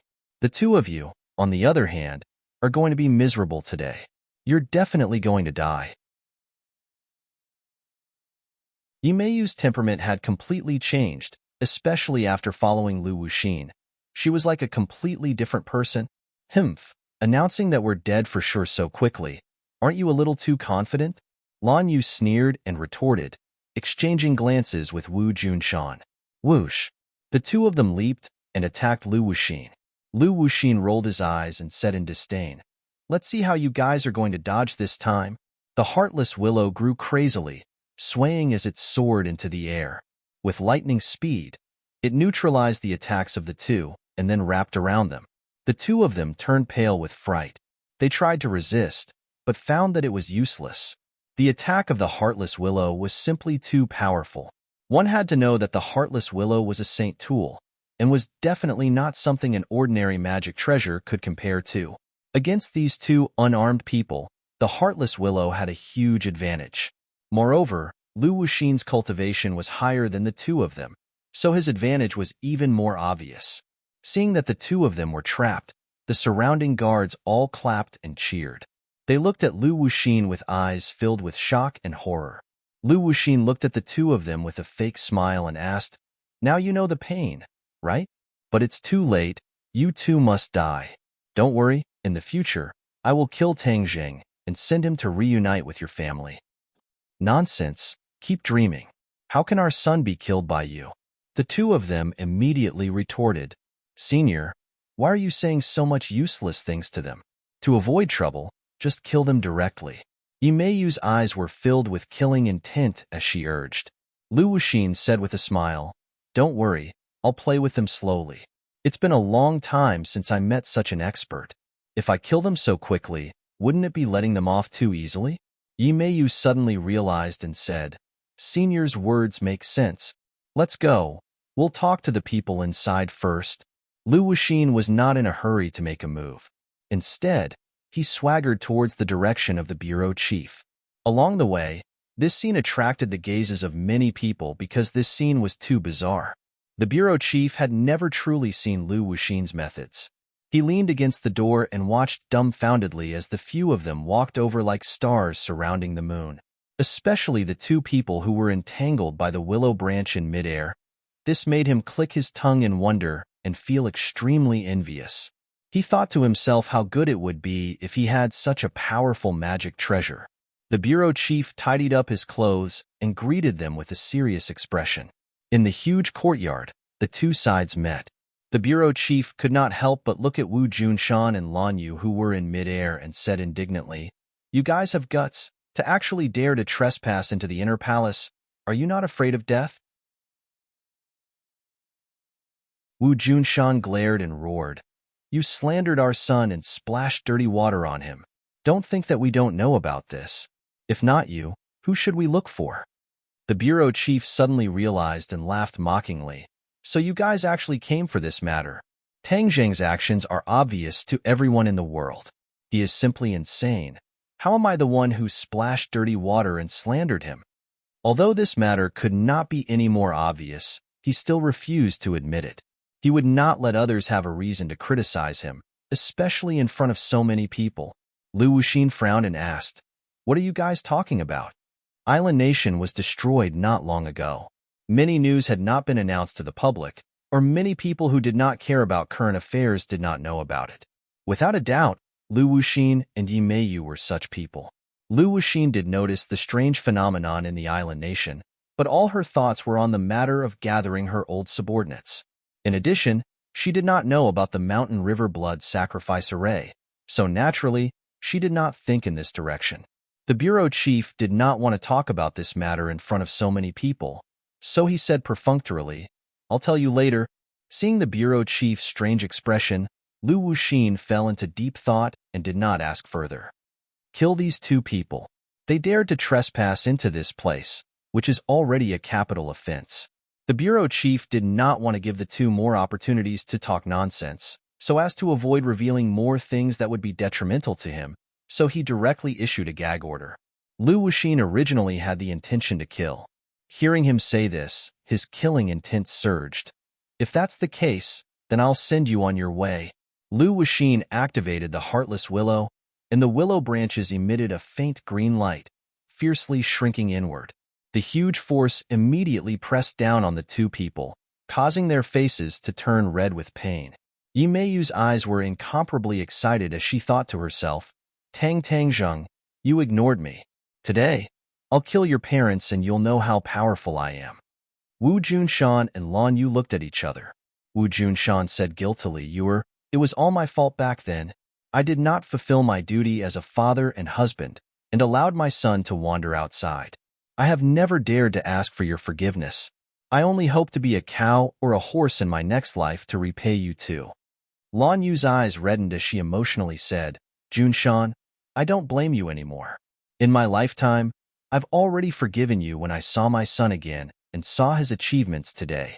It's just a pity that we can't continue to accompany our son. I haven't had the chance to hear him call me mother yet. This is the biggest regret of my life. I don't dare ask him to call me father, Wu Junshan said in pain. Haha, you're still so sentimental even when you're about to die. Don't worry, your son will soon go down to accompany you. Yi Meiyu mocked mercilessly. Wu Junshan and Lan Yu turned their heads to stare at Yi Meiyu at the same time, gritting their teeth as they said, Yi Meiyu, how could you kill our son? He will definitely avenge us. Is that so? Then we'll wait and see, Yi Meiyu said proudly. However, as soon as he finished speaking, 2 sword lights flashed. With 2 puffing sounds, the willow branches were actually cut off. Wu Junshan and Lan Yu landed on the ground and finally escaped. Secmaster, you guys hurry up and leave. I'll stop them. A voice sounded, but it was impossible to tell the exact location. Wu Junshan's heart skipped a beat as he guessed that the shadow had made a move. This time, when he came to the capital, the shadow had actually been following him in secret. It was just that he had a set of concealment techniques, so outsiders could not detect his existence at all. This time, when he came to the capital to denounce them, the shadow was still by his side. It was just that he was not in a hurry to show himself. Now that the 2 of them were on the verge of death, the shadow had no choice but to make a move. Who is it? Lu Wuxin flew into a rage and roared. His sharp eyes looked around, trying to find out who had made a move. However, after looking around, she still could not find her target. This made her extremely angry, as there was actually someone who could hide their tracks right under her nose. The others also looked at each other in dismay. Their gazes wandered around, but they still could not find anything. The chief subconsciously hid in the protective circle of the guards and looked around in fear. This person's attack was so strange. He was afraid that his life would be ended by this ghostly sword edge. Yi Meiyu was not to be outdone and scolded sternly. Who is pretending to be mysterious? If you have the ability, show yourself. No one responded to Yi Meiyu. Seeing that she was ignored, Yi Meiyu flew into a rage.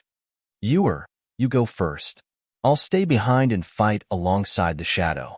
Wu Junshan was very clear that if no one stayed behind to restrain the other party, it would be very difficult to escape. He was willing to sacrifice himself in exchange for his wife's safety. Lan Yu was reluctant to part with him and kept shaking his head. Be good. You have to tell this news to our son. You can't be deceived by this group of people. Your mission is even more difficult. Wu Junshan warned sternly.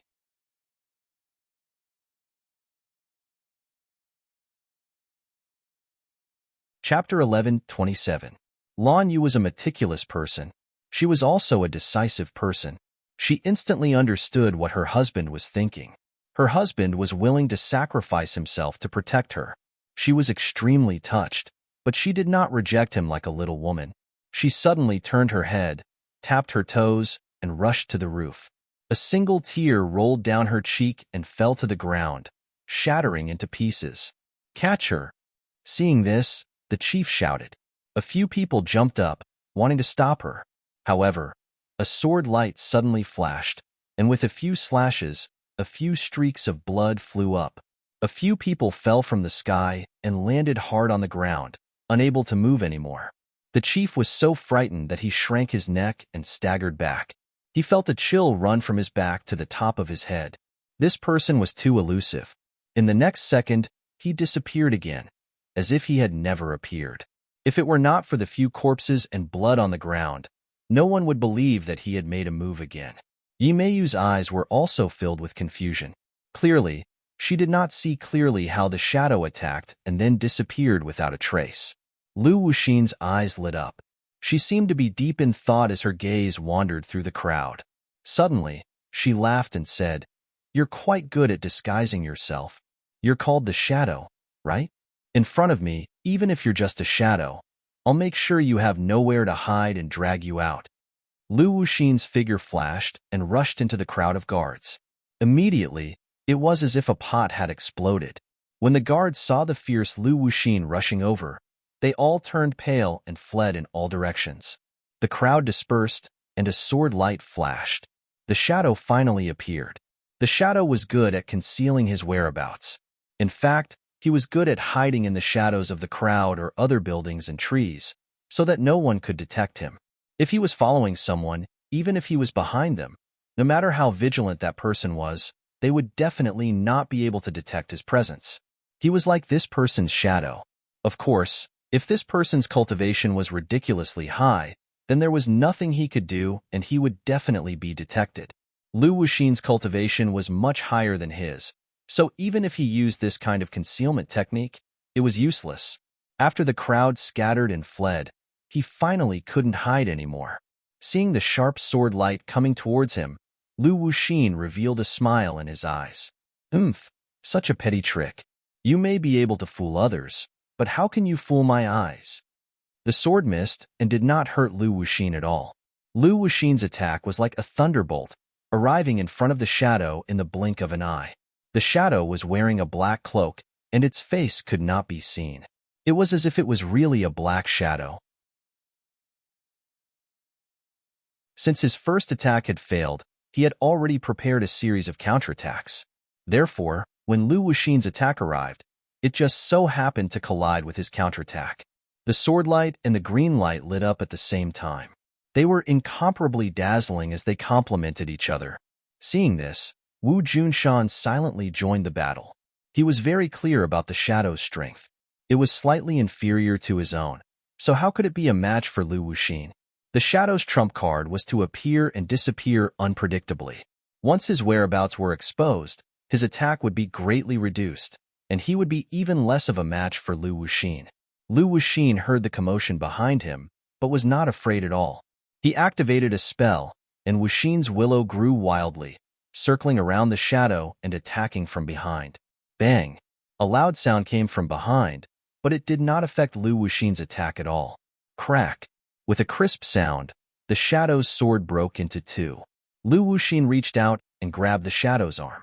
The shadow roared and fought back with all his might. He spun a few times in the air and miraculously escaped. Then, he quickly retreated and disappeared into the crowd. Lu Wuxin was multitasking, so his attack was greatly reduced. He blocked Wu Junshan's attack, but did not hurt him. Seeing Wu Junshan attack again, Lu Wuxin was furious. He turned around and glared at Wu Junshan. Go to hell. The branches of the Wuxin willow split into 2, then 4, and in the blink of an eye, there were hundreds of them. They were like 100 poisonous snakes, attacking Wu Junshan together.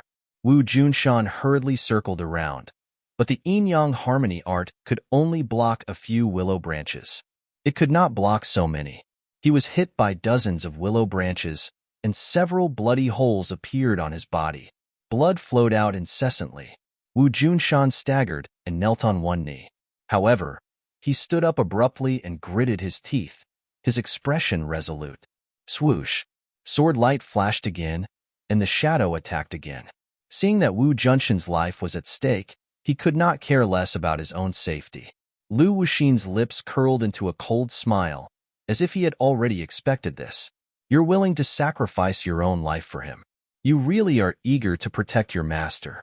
Lu Wuxin turned around abruptly and charged at the shadow again.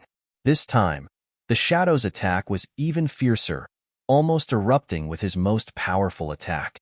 The broken sword seemed to have been rejuvenated as well, bursting with terrifying sword light that was incomparably sharp. However, this did not pose much of a threat to Lu Wuxin. The willow branches lashed at the shadow's body, and his black clothes were immediately dyed red with blood. A few willow branches pierced through his body, and he hung on the branches like a candied haw. Shadow! Wu Junshan turned pale with fright and screamed hysterically. The shadow had been following him for several decades, almost inseparable from him. It was as if they were truly one person. This time, the shadow did not hesitate to sacrifice his own life for him.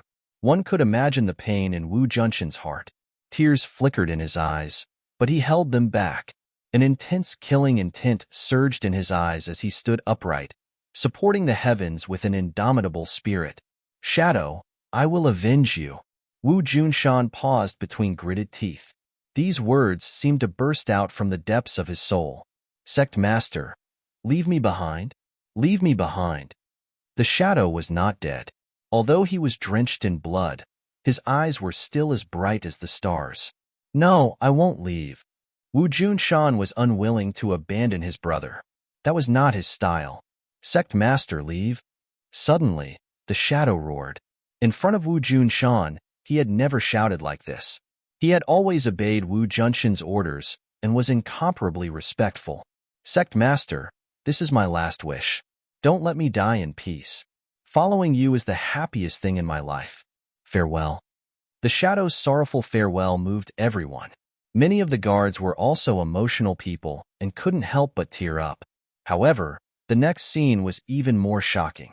They saw him disregard the willow branches that pierced through his body and quickly move forward. He directly arrived in front of Lu Wuxin and hugged him. "Sect Master, leave." The shadow ignored the pain and roared again. Several willow branches pierced through his body, but he acted as if nothing had happened. He hugged Lu Wuxin with all his might, not letting go at all. Lu Wuxin was also surprised by the other's decisiveness. He was slightly stunned and lost in thought. Wu Junshan clenched his teeth and trembled all over. He roared to the sky, "Shadow, I will avenge you." Whoosh! With a tap of his foot, he shot up like a rocket and landed on the roof. "Stop!" Yimeyu seemed to have woken up from a dream. She leaped up and tried to stop Wu Junshan, but found that Wu Junshan, who had already gone all out, was too fast for her to catch up. Lu Wuxin's face was ashen. He didn't expect that the thing he was determined to get would change like this. The shadow burned his life force and erupted with the last bit of power. Even she couldn't break free immediately. However, Lu Wuxin was too powerful. He widened his eyes and shouted with killing intent, "Since you're courting death, I'll fulfill your wish. Heartless Willow, transform." The heartless willow flickered and rapidly expanded, especially the willow branches that pierced through the shadow's body. They rapidly expanded. The shadow's eyes immediately widened and blood flowed out from his eyes. It was very terrifying. However, the shadow revealed a smile, as if mocking Lu Wuxin for not letting Wu Junshan stay. Bang! With a loud explosion, the shadow exploded. His body was blown up by the heartless willow, turning into flesh and blood that scattered all over the sky. Many people's bodies were stained with the shadow's blood and flesh. They were so scared that they screamed. As if they had seen a ghost, they kept stomping their feet and slapping their bodies. The chief heard a splashing sound and his face was wet. A stream of liquid flowed down his cheeks to his neck and then into his clothes. He was stunned for a moment, then jumped up and screamed hysterically. His face turned pale and he kept wiping his face. Then, his hands turned blood red. He was in an extremely sorry state and was even more terrifying. "Chief! Chief!" Seeing him like this, the other guards all shouted. Lu Wuxin looked at him as if he was looking at an idiot, the corner of his mouth revealing a disdainful expression. At this time, Yimeyu fell from the roof. She chased after Wu Junshan for a distance, but in the end, she still lost track of him. She said in annoyance, "Senior, I didn't catch up to him." Although Lu Wuxin felt that it was a pity, he didn't say much. He nodded slightly, then looked at the furious chief, walked straight over, and pressed down on his shoulder. The chief finally calmed down, but his face was as pale as paper. "Let's talk business." Lu Wuxin didn't give him a chance to breathe and went straight to the point. The chief trembled and said, "Wait, I'll go clean up first." Lu Wuxin didn't give him the chance and refused. "After we're done talking business, you have plenty of time."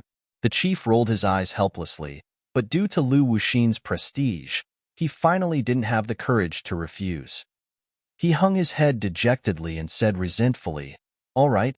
After a pause, he said to the others, "Clean this place up."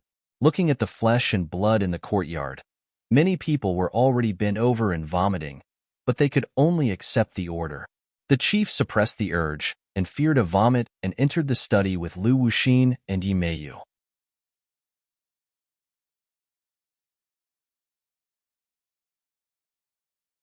Chapter 11:28. Lu Wuxin was calm and didn't take that disgusting scene to heart. After experiencing the Great War in ancient times, this was simply child's play.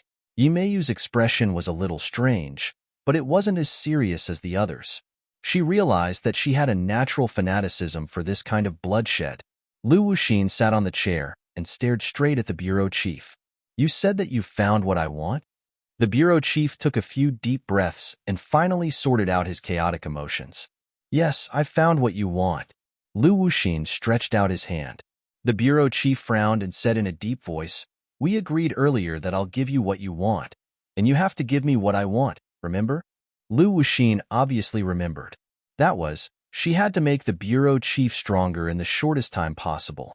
But she didn't intend to do so. She was purely using the bureau chief. Why would she give him benefits? Seeing that Lu Wuxin was silent, the bureau chief's face darkened. "Don't you remember?" "Humph. Then there's no way to cooperate." He had this anger buried in his heart, and now that he was played by Lu Wuxin, even a bodhisattva would be angry. Yi Meiyu hurriedly persuaded, "Calm down. How could Senior forget? Give us what we need first, and Senior will naturally fulfill your wish." The bureau chief looked at Yi Meiyu coldly, as if saying, "Don't treat me like a fool." "Yi Meiyu, you don't have the right to speak here." "Don't have the right." Yi Meiyu's eyes jumped wildly, and she almost went berserk. But in the end, she suppressed it and said meaningfully, "Bureau chief, you've seen how powerful Senior is just now. You don't want to be Senior's enemy, right?" The bureau chief's heart turned cold. "Do you dare to do anything to me?" This sentence was full of vigor, but he was nervous in his heart. In the end, it was a bit lacking, and he seemed to be strong in appearance but weak in heart. Lu Wuxin looked at the bureau chief with a burning gaze. The bureau chief forced himself to be alert, and when their eyes met, he almost looked away guiltily, but in the end, he persisted. "I can do what you want, but you have to give me what I want first." "No, what if you go back on your word?" The bureau chief's heart relaxed. He sighed, and cold sweat broke out on his back. Seeing the other party give in, he couldn't help but regain some confidence. "If that's the case, then there's no need to talk." Lu Wuxin stood up leisurely, which gave the bureau chief a fright. He subconsciously stepped back and said, "What are you doing?" Lu Wuxin didn't say a word, but his powerful aura enveloped the chief, making him almost unable to breathe. "Don't come over, or else I'll call for help," the bureau chief shouted. "Do you think those good-for-nothings outside are my match?" Lu Wuxin retorted. "Of course not. Even a 3-year-old child would know this. Was he going to agree just like that? Wouldn't that be a complete loss?" Not only would he not gain any benefits, but he would also benefit the other party. Wouldn't his dream of becoming stronger become nothing but a bubble? Wait. Unable to retreat, the bureau chief suddenly stretched out his hand and shouted, "What else is there to say? There's one thing you definitely don't know. The demon race has returned. Do you know? Demons?" Lu Wuxin was stunned. She subconsciously stopped and stared at him. Of course, she knew that the demon race evolved from the Juli tribe. Therefore, her hatred for the Juli tribe had also shifted to the demon race. Hearing that the demon race had returned, her attention was immediately attracted. Seeing that Lu Wuxin was indeed interested, the bureau chief heaved a sigh of relief and said, "Yes, the demon race's army has returned from the heavens beyond heaven. This world is about to change. What's the use of you against me? Wouldn't it be better for us to join hands to fight against the demon race?" Lu Wuxin's eyes flickered, and he remained silent. Yi Meiyu looked at Lu Wuxin curiously. She didn't have strong feelings for the demon race. She said blankly, "Senior, what's so great about the demon race?" Why do you still need to cooperate with him? Yimayu was proud and didn't put the bureau chief in her eyes. When the bureau chief heard this, he was furious, but he couldn't do anything. Lu Wuxin shook his head lightly and said, "No, the demon race isn't as simple as you think. Tens of thousands of years ago, we defeated them, and now we still have to defeat them. But it's impossible with just the few of us. If we have his help, we might have a better chance of winning." Although Lu Wuxin was also a proud person, she wasn't blinded by pride. She had fought with the Jiuli tribe countless times and knew how powerful the other party was. Although the demon race was no longer the same as before, and there was no longer Qiyu, wasn't she also incomparable to the past? Therefore, in order to defeat the demon race, she had to be careful and unite all forces. The most important thing was to summon her old subordinates and twist them into a rope. If she really killed the bureau chief, then there was no way to know the whereabouts of these old subordinates. Although she might be able to find them in the future, it would definitely take more time. Seeing that Lu Wuxin hesitated, the bureau chief secretly heaved a sigh of relief. He finally knew that he had won the bet, and his eyes couldn't help but shine.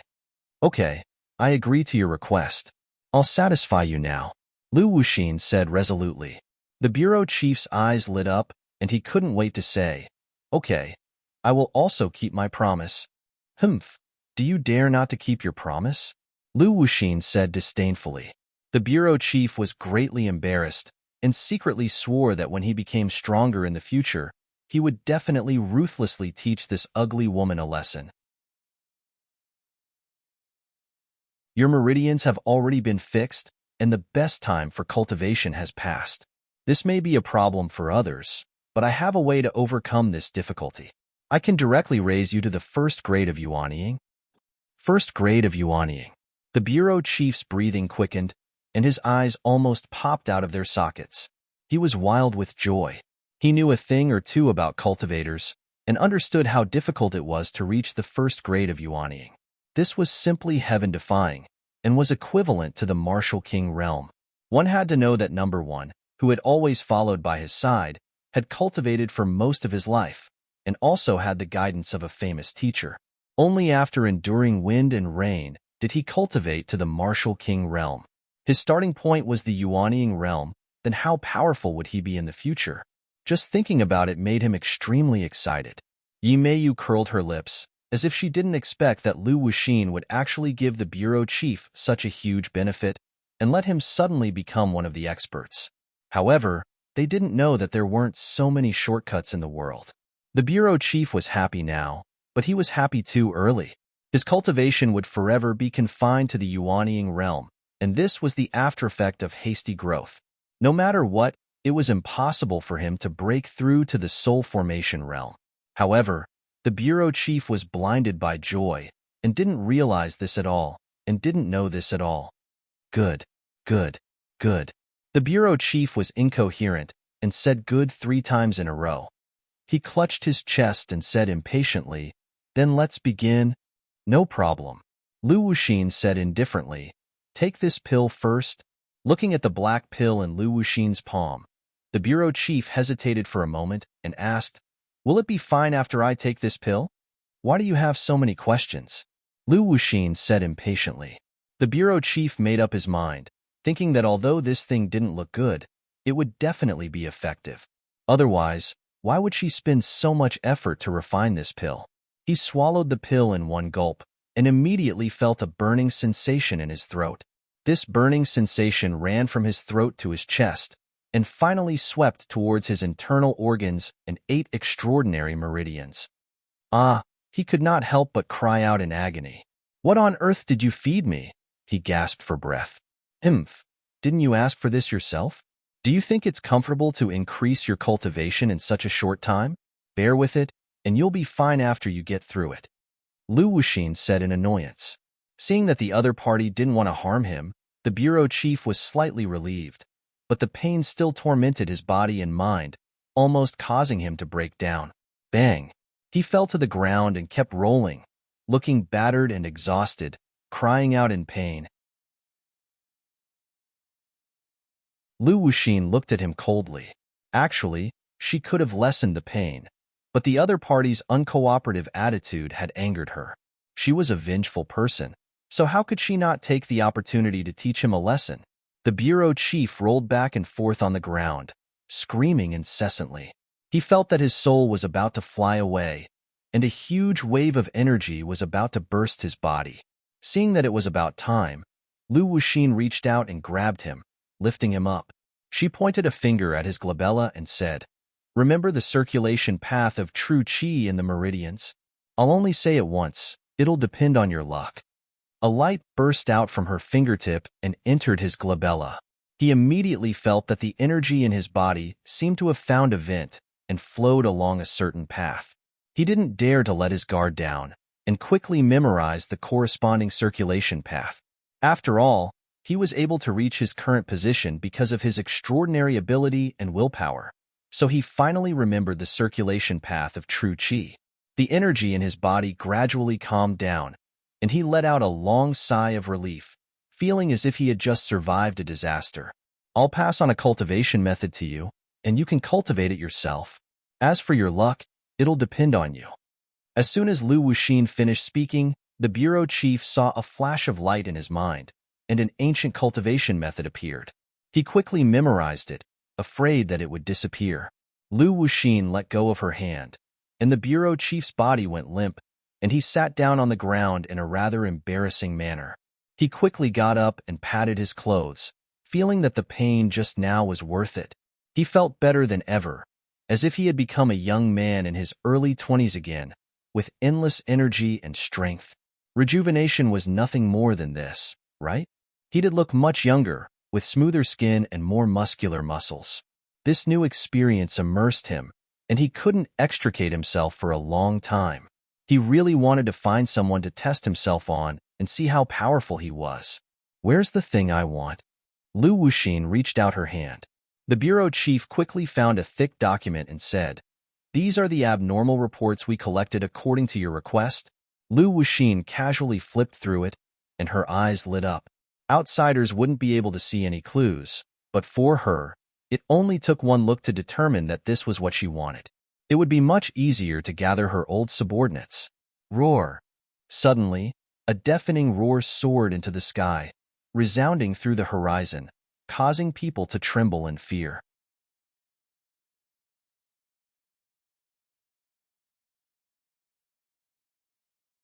Chapter 11:29. In broad daylight, Tang Zheng had already quietly arrived at the imperial city. The imperial city had been listed as a forbidden area.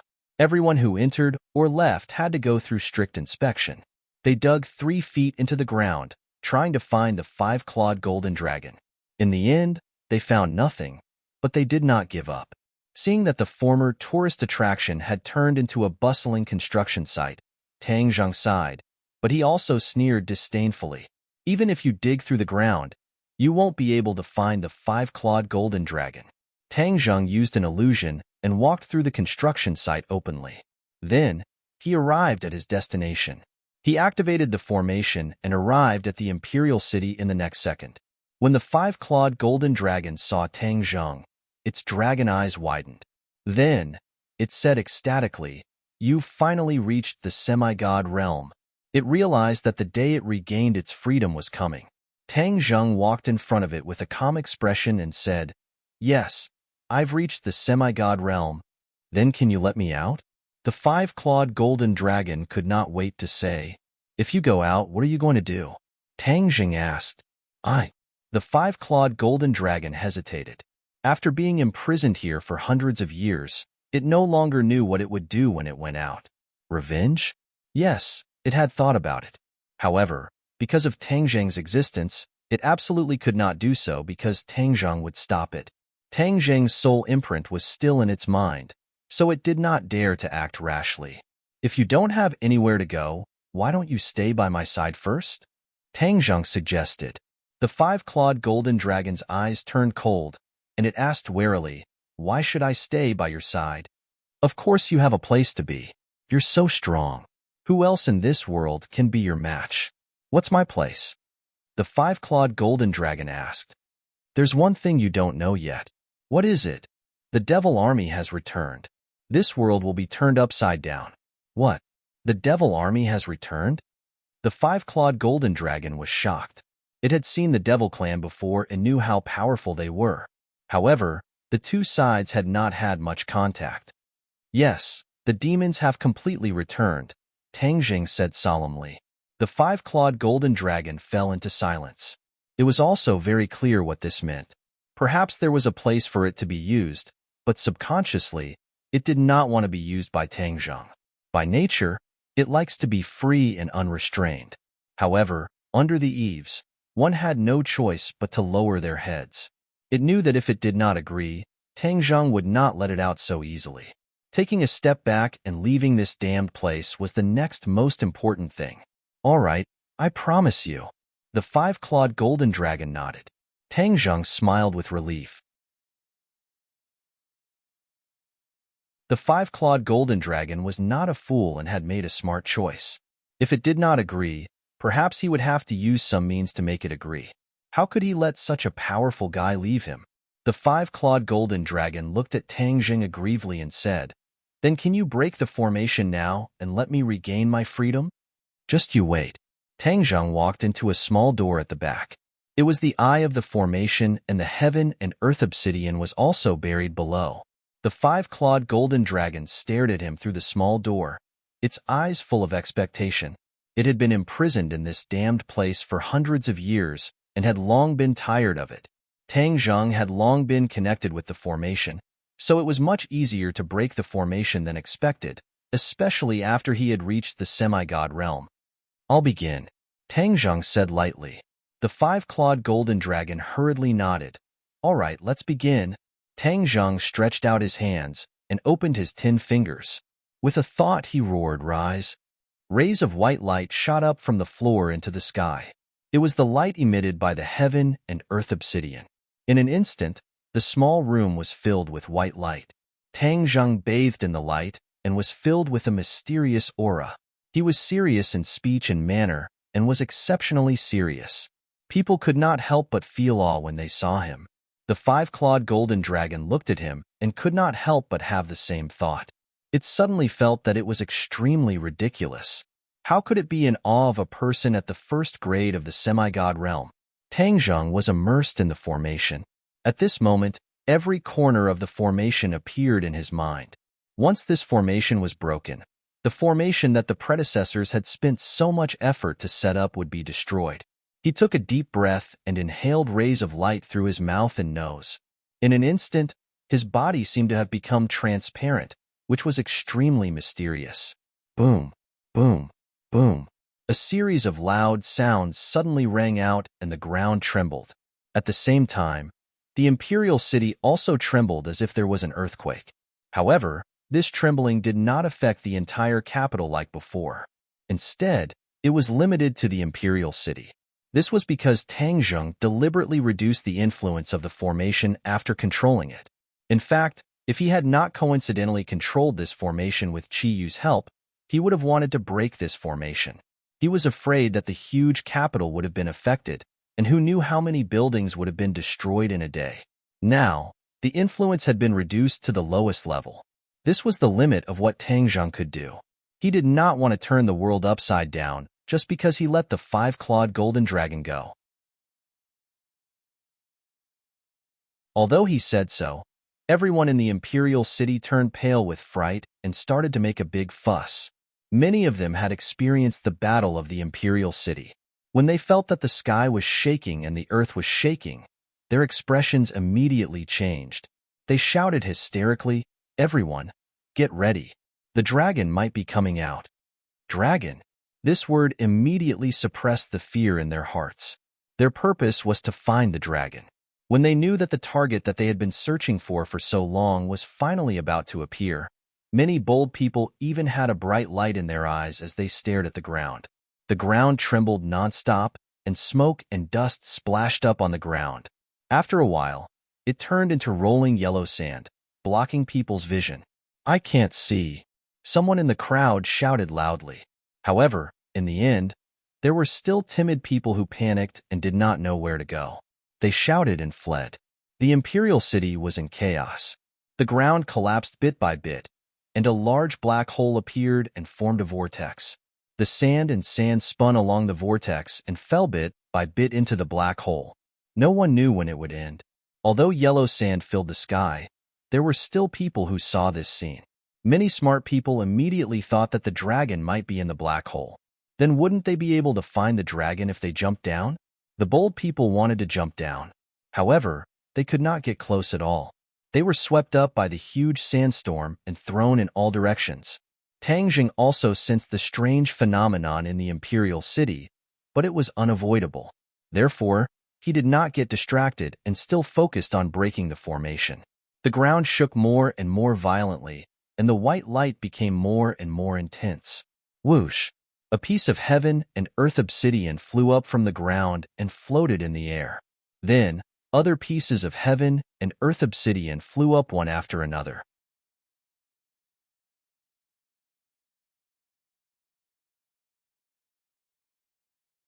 Chapter 11:30. The heaven and earth profound stones that filled the sky blossomed with dazzling light as they spun around Tang Jing, making it hard for the eyes to take in. Tang Jing stared straight ahead, his expression solemn as he watched this scene unfold. The dark stones of heaven and earth flew up and the foundation of the formation was shaken. The formation was about to be broken. Crash! The four walls collapsed quickly, and the space trembled more violently as if it was about to collapse. The formation was originally a different space created by the ancient people. Once the foundation of the formation was shaken, the space could no longer exist. Crack!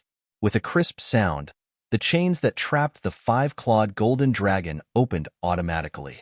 The dark iron of 9 serenities could not be shaken by ordinary weapons and magic treasures. Only by breaking the formation would the chains open. The five-clawed golden dragon's eyes shone with a dazzling golden light. He was ecstatic and skeptical. He slowly took one of his dragon claws out of the chains, as if he could not believe that all this was real. For hundreds of years, he had imagined this scene many times. Now, he finally got rid of these damn chains. He looked at the other dragon claws. The remaining 4 dragon claws were firmly locked in the chains. Crack! Another chain was opened. He finally believed that all this was real. He could not wait to retract his dragon claws and break free from the chains. Tang Jing saw this scene from the corner of his eyes, and his heart was filled with disappointment. The arrogant 5-clawed golden dragon actually had such a cautious side. Perhaps these hundreds of years of imprisonment had too great of an impact on it. He quickly gathered his thoughts and waved his hand in the air. A ray of light burst out from Sumeru world. Whoosh! Whoosh! All the dark stones of heaven and earth disappeared and were absorbed into Sumeru world. Boom! Boom! Boom! In an instant, the 4 walls collapsed and turned into a dark void. The trembling became more and more intense and ripples spread out. Crack! Crack!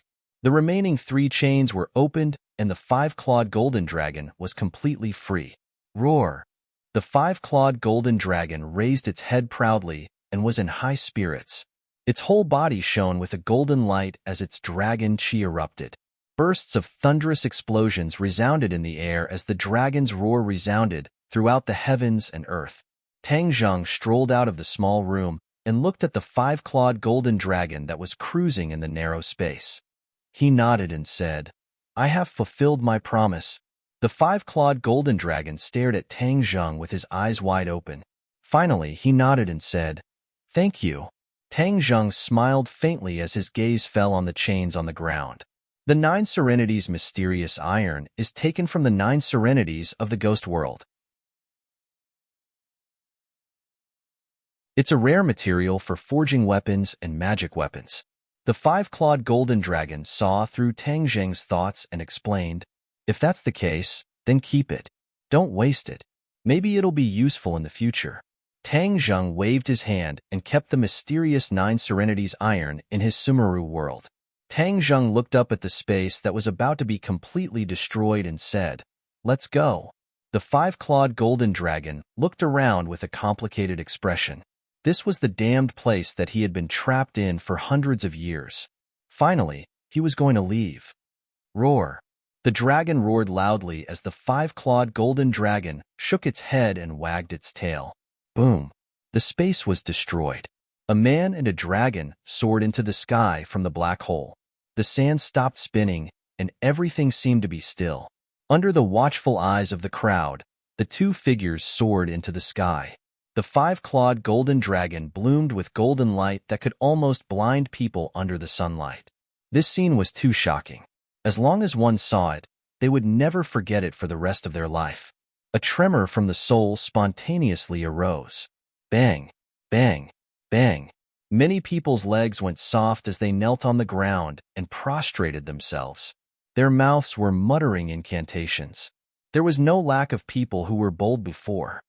Divine dragon, divine dragon. Originally, they vowed to catch the divine dragon. But when they saw it, they realized the gap between the two sides. Its divine might was not something they could resist at all. The fear that came from their souls seemed to be innate and embedded in their bones. Whoosh! The five-clawed golden dragon did not even look at them. It shook its head and wagged its tail as it soared into the sky. It circled in the air once, awe-inspiring. Dragon soars the 9 heavens.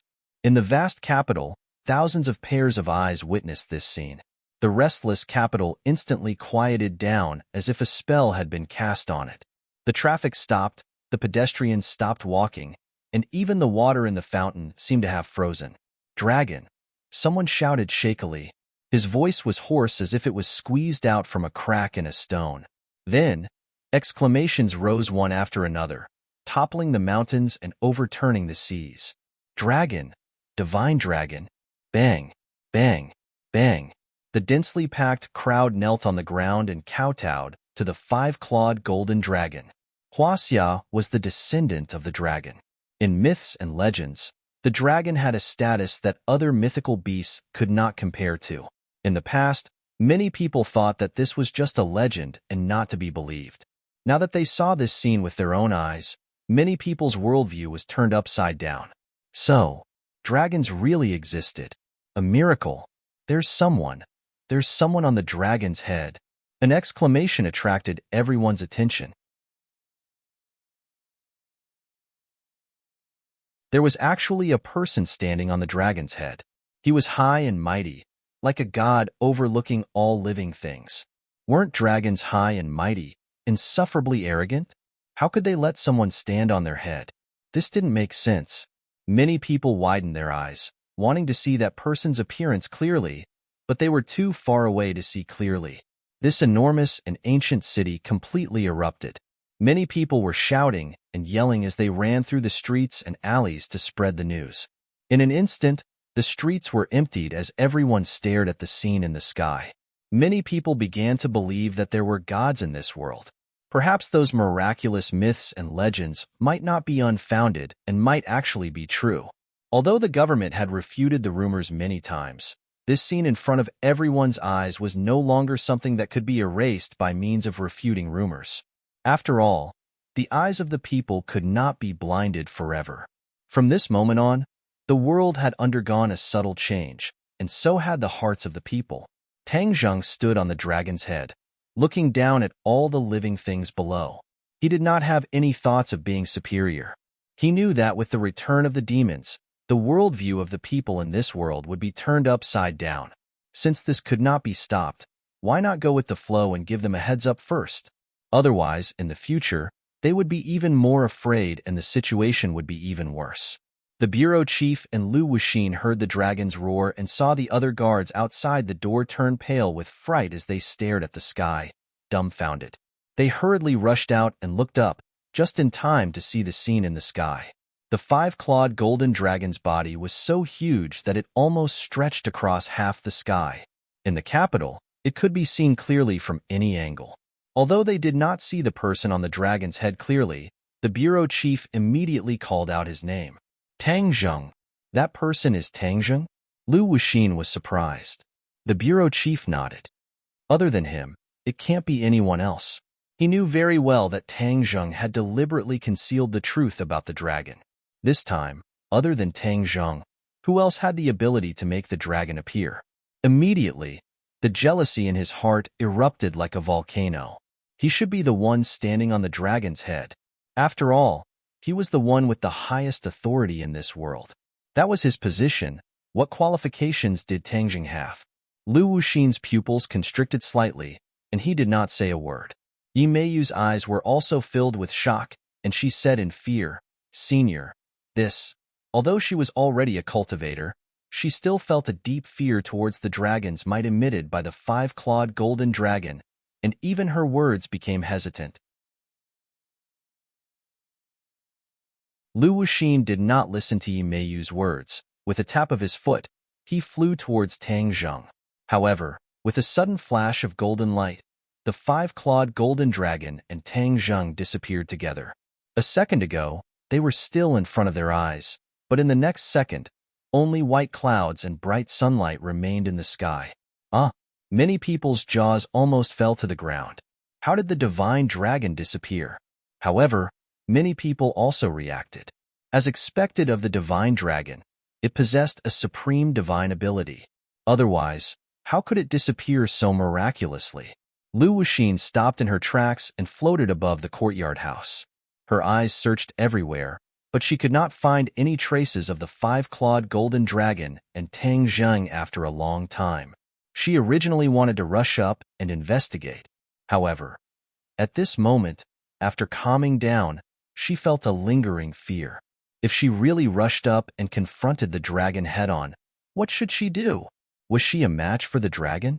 If she was in her peak state back then, she would definitely not have this worry. However, at this moment, she had to consider this point.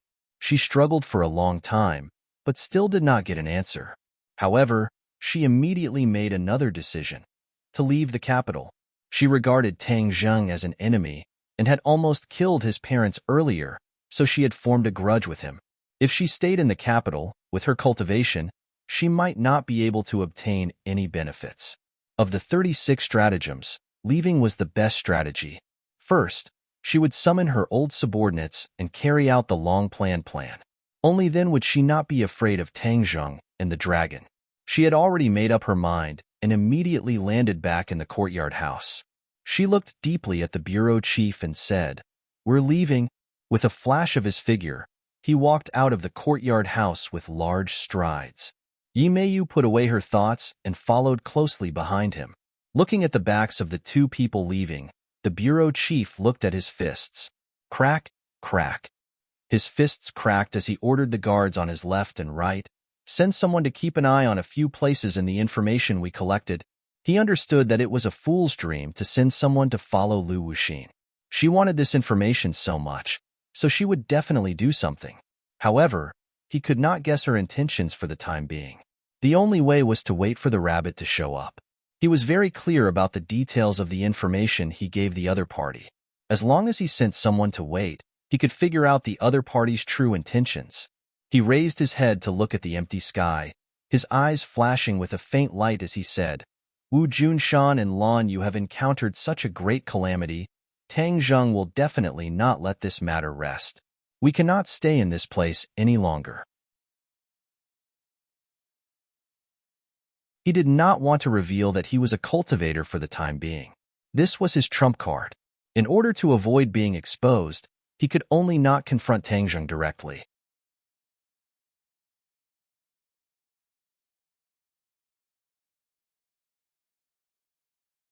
Chapter 11:31.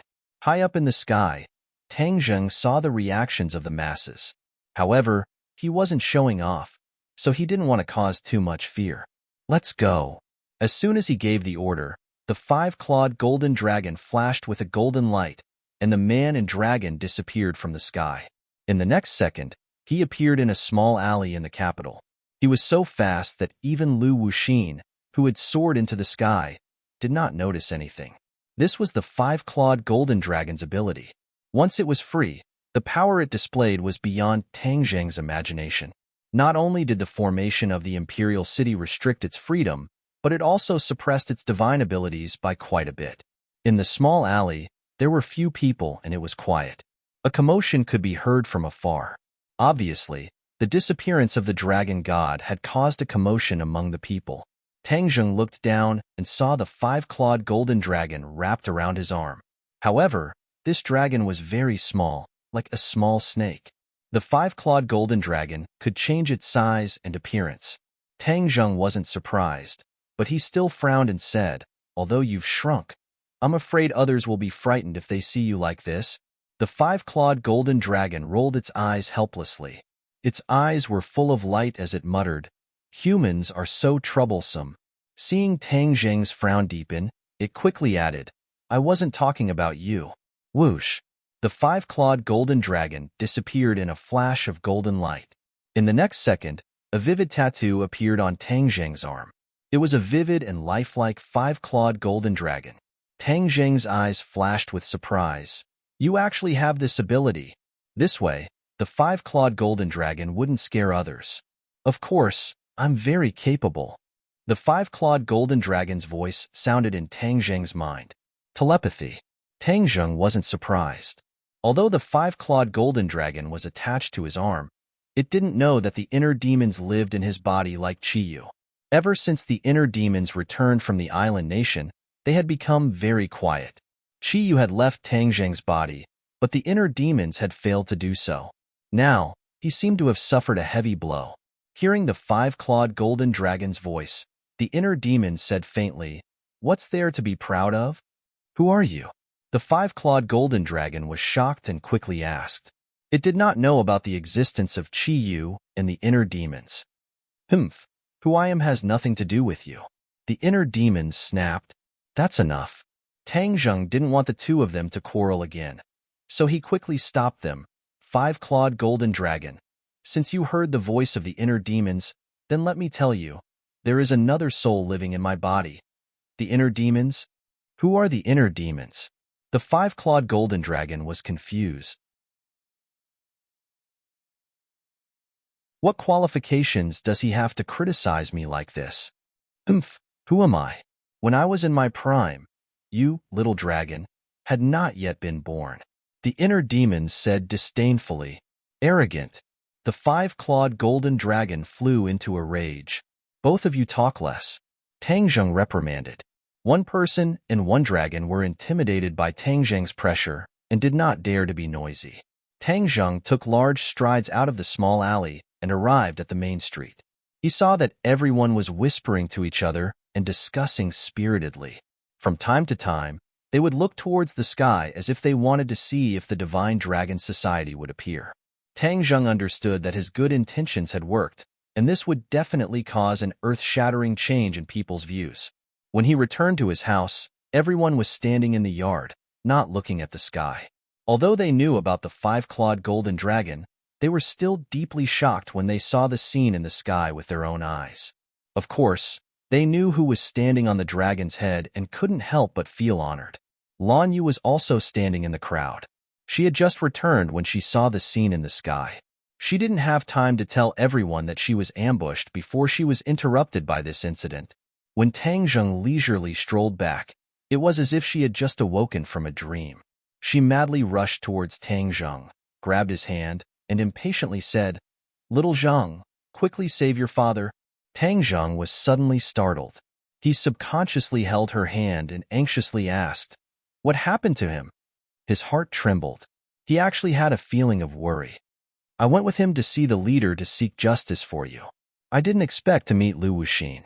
Your father and Shadow stopped her in order to save people. Lu Wuxin is very powerful, so they must be in danger now. Quickly save them," Lan Yu said anxiously. When the others heard this, they were also shocked and gathered around. Tang Zheng originally thought that he didn't have much feelings for his parents, but when he suddenly heard that Wu Junshan was trapped, his natural reaction shocked him. Unknowingly, he also began to worry about these two people. Even he didn't notice this before. He didn't have time to carefully analyze his thoughts and hurriedly said, "I'll go now." At the same time, he was also very surprised. Why would Lu Wuxin be in the leader's residence? Could it be that during Lu Wuxin's disappearance, she had already colluded with the leader? What was she trying to do?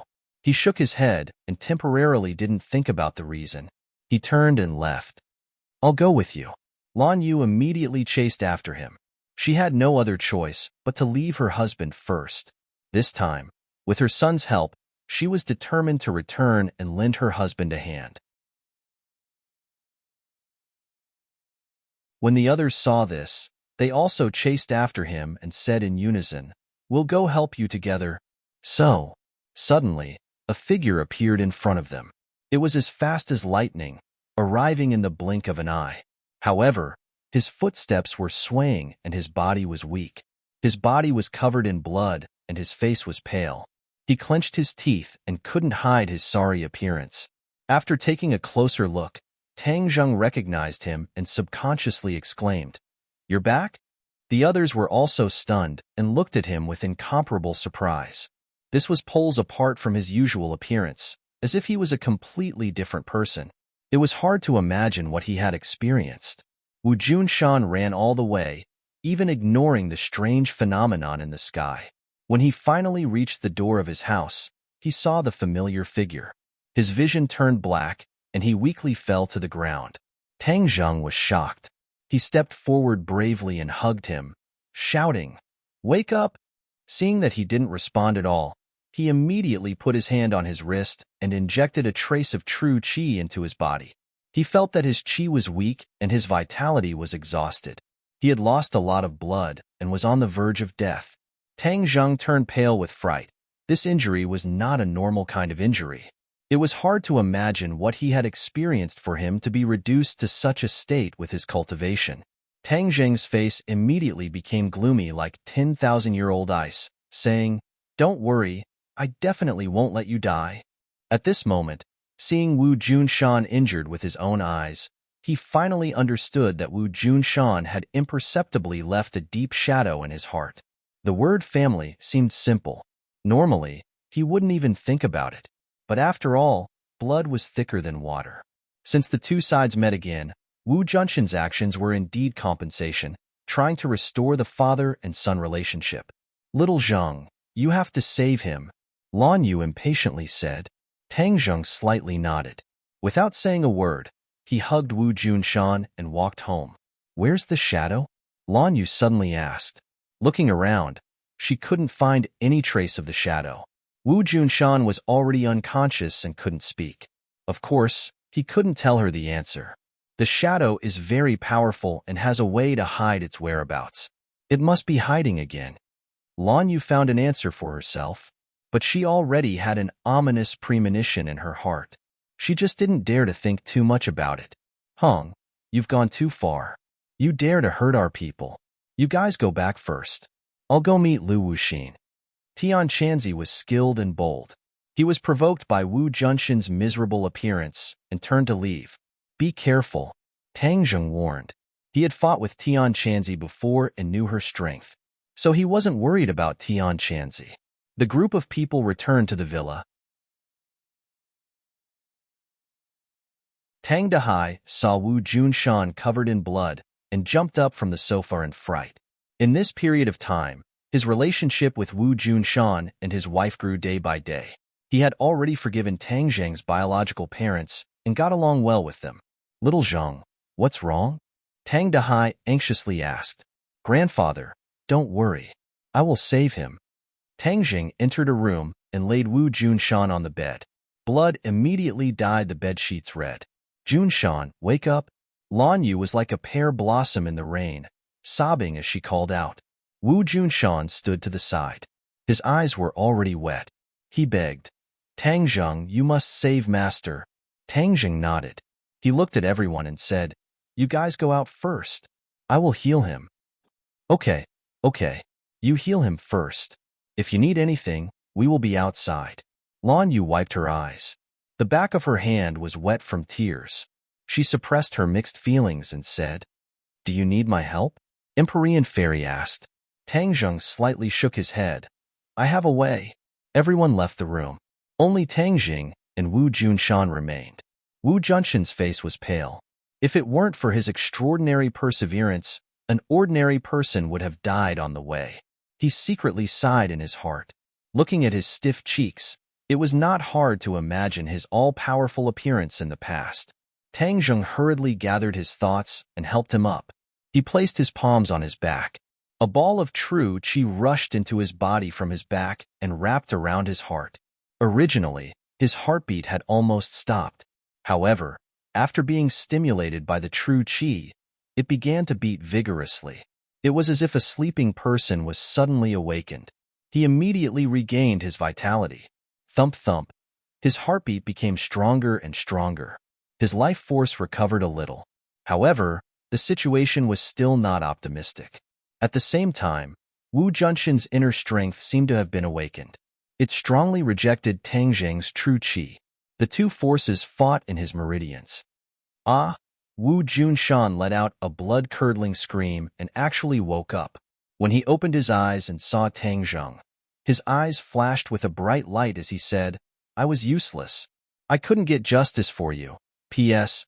I was delayed 2 days ago and did not update. Sorry, I will update now."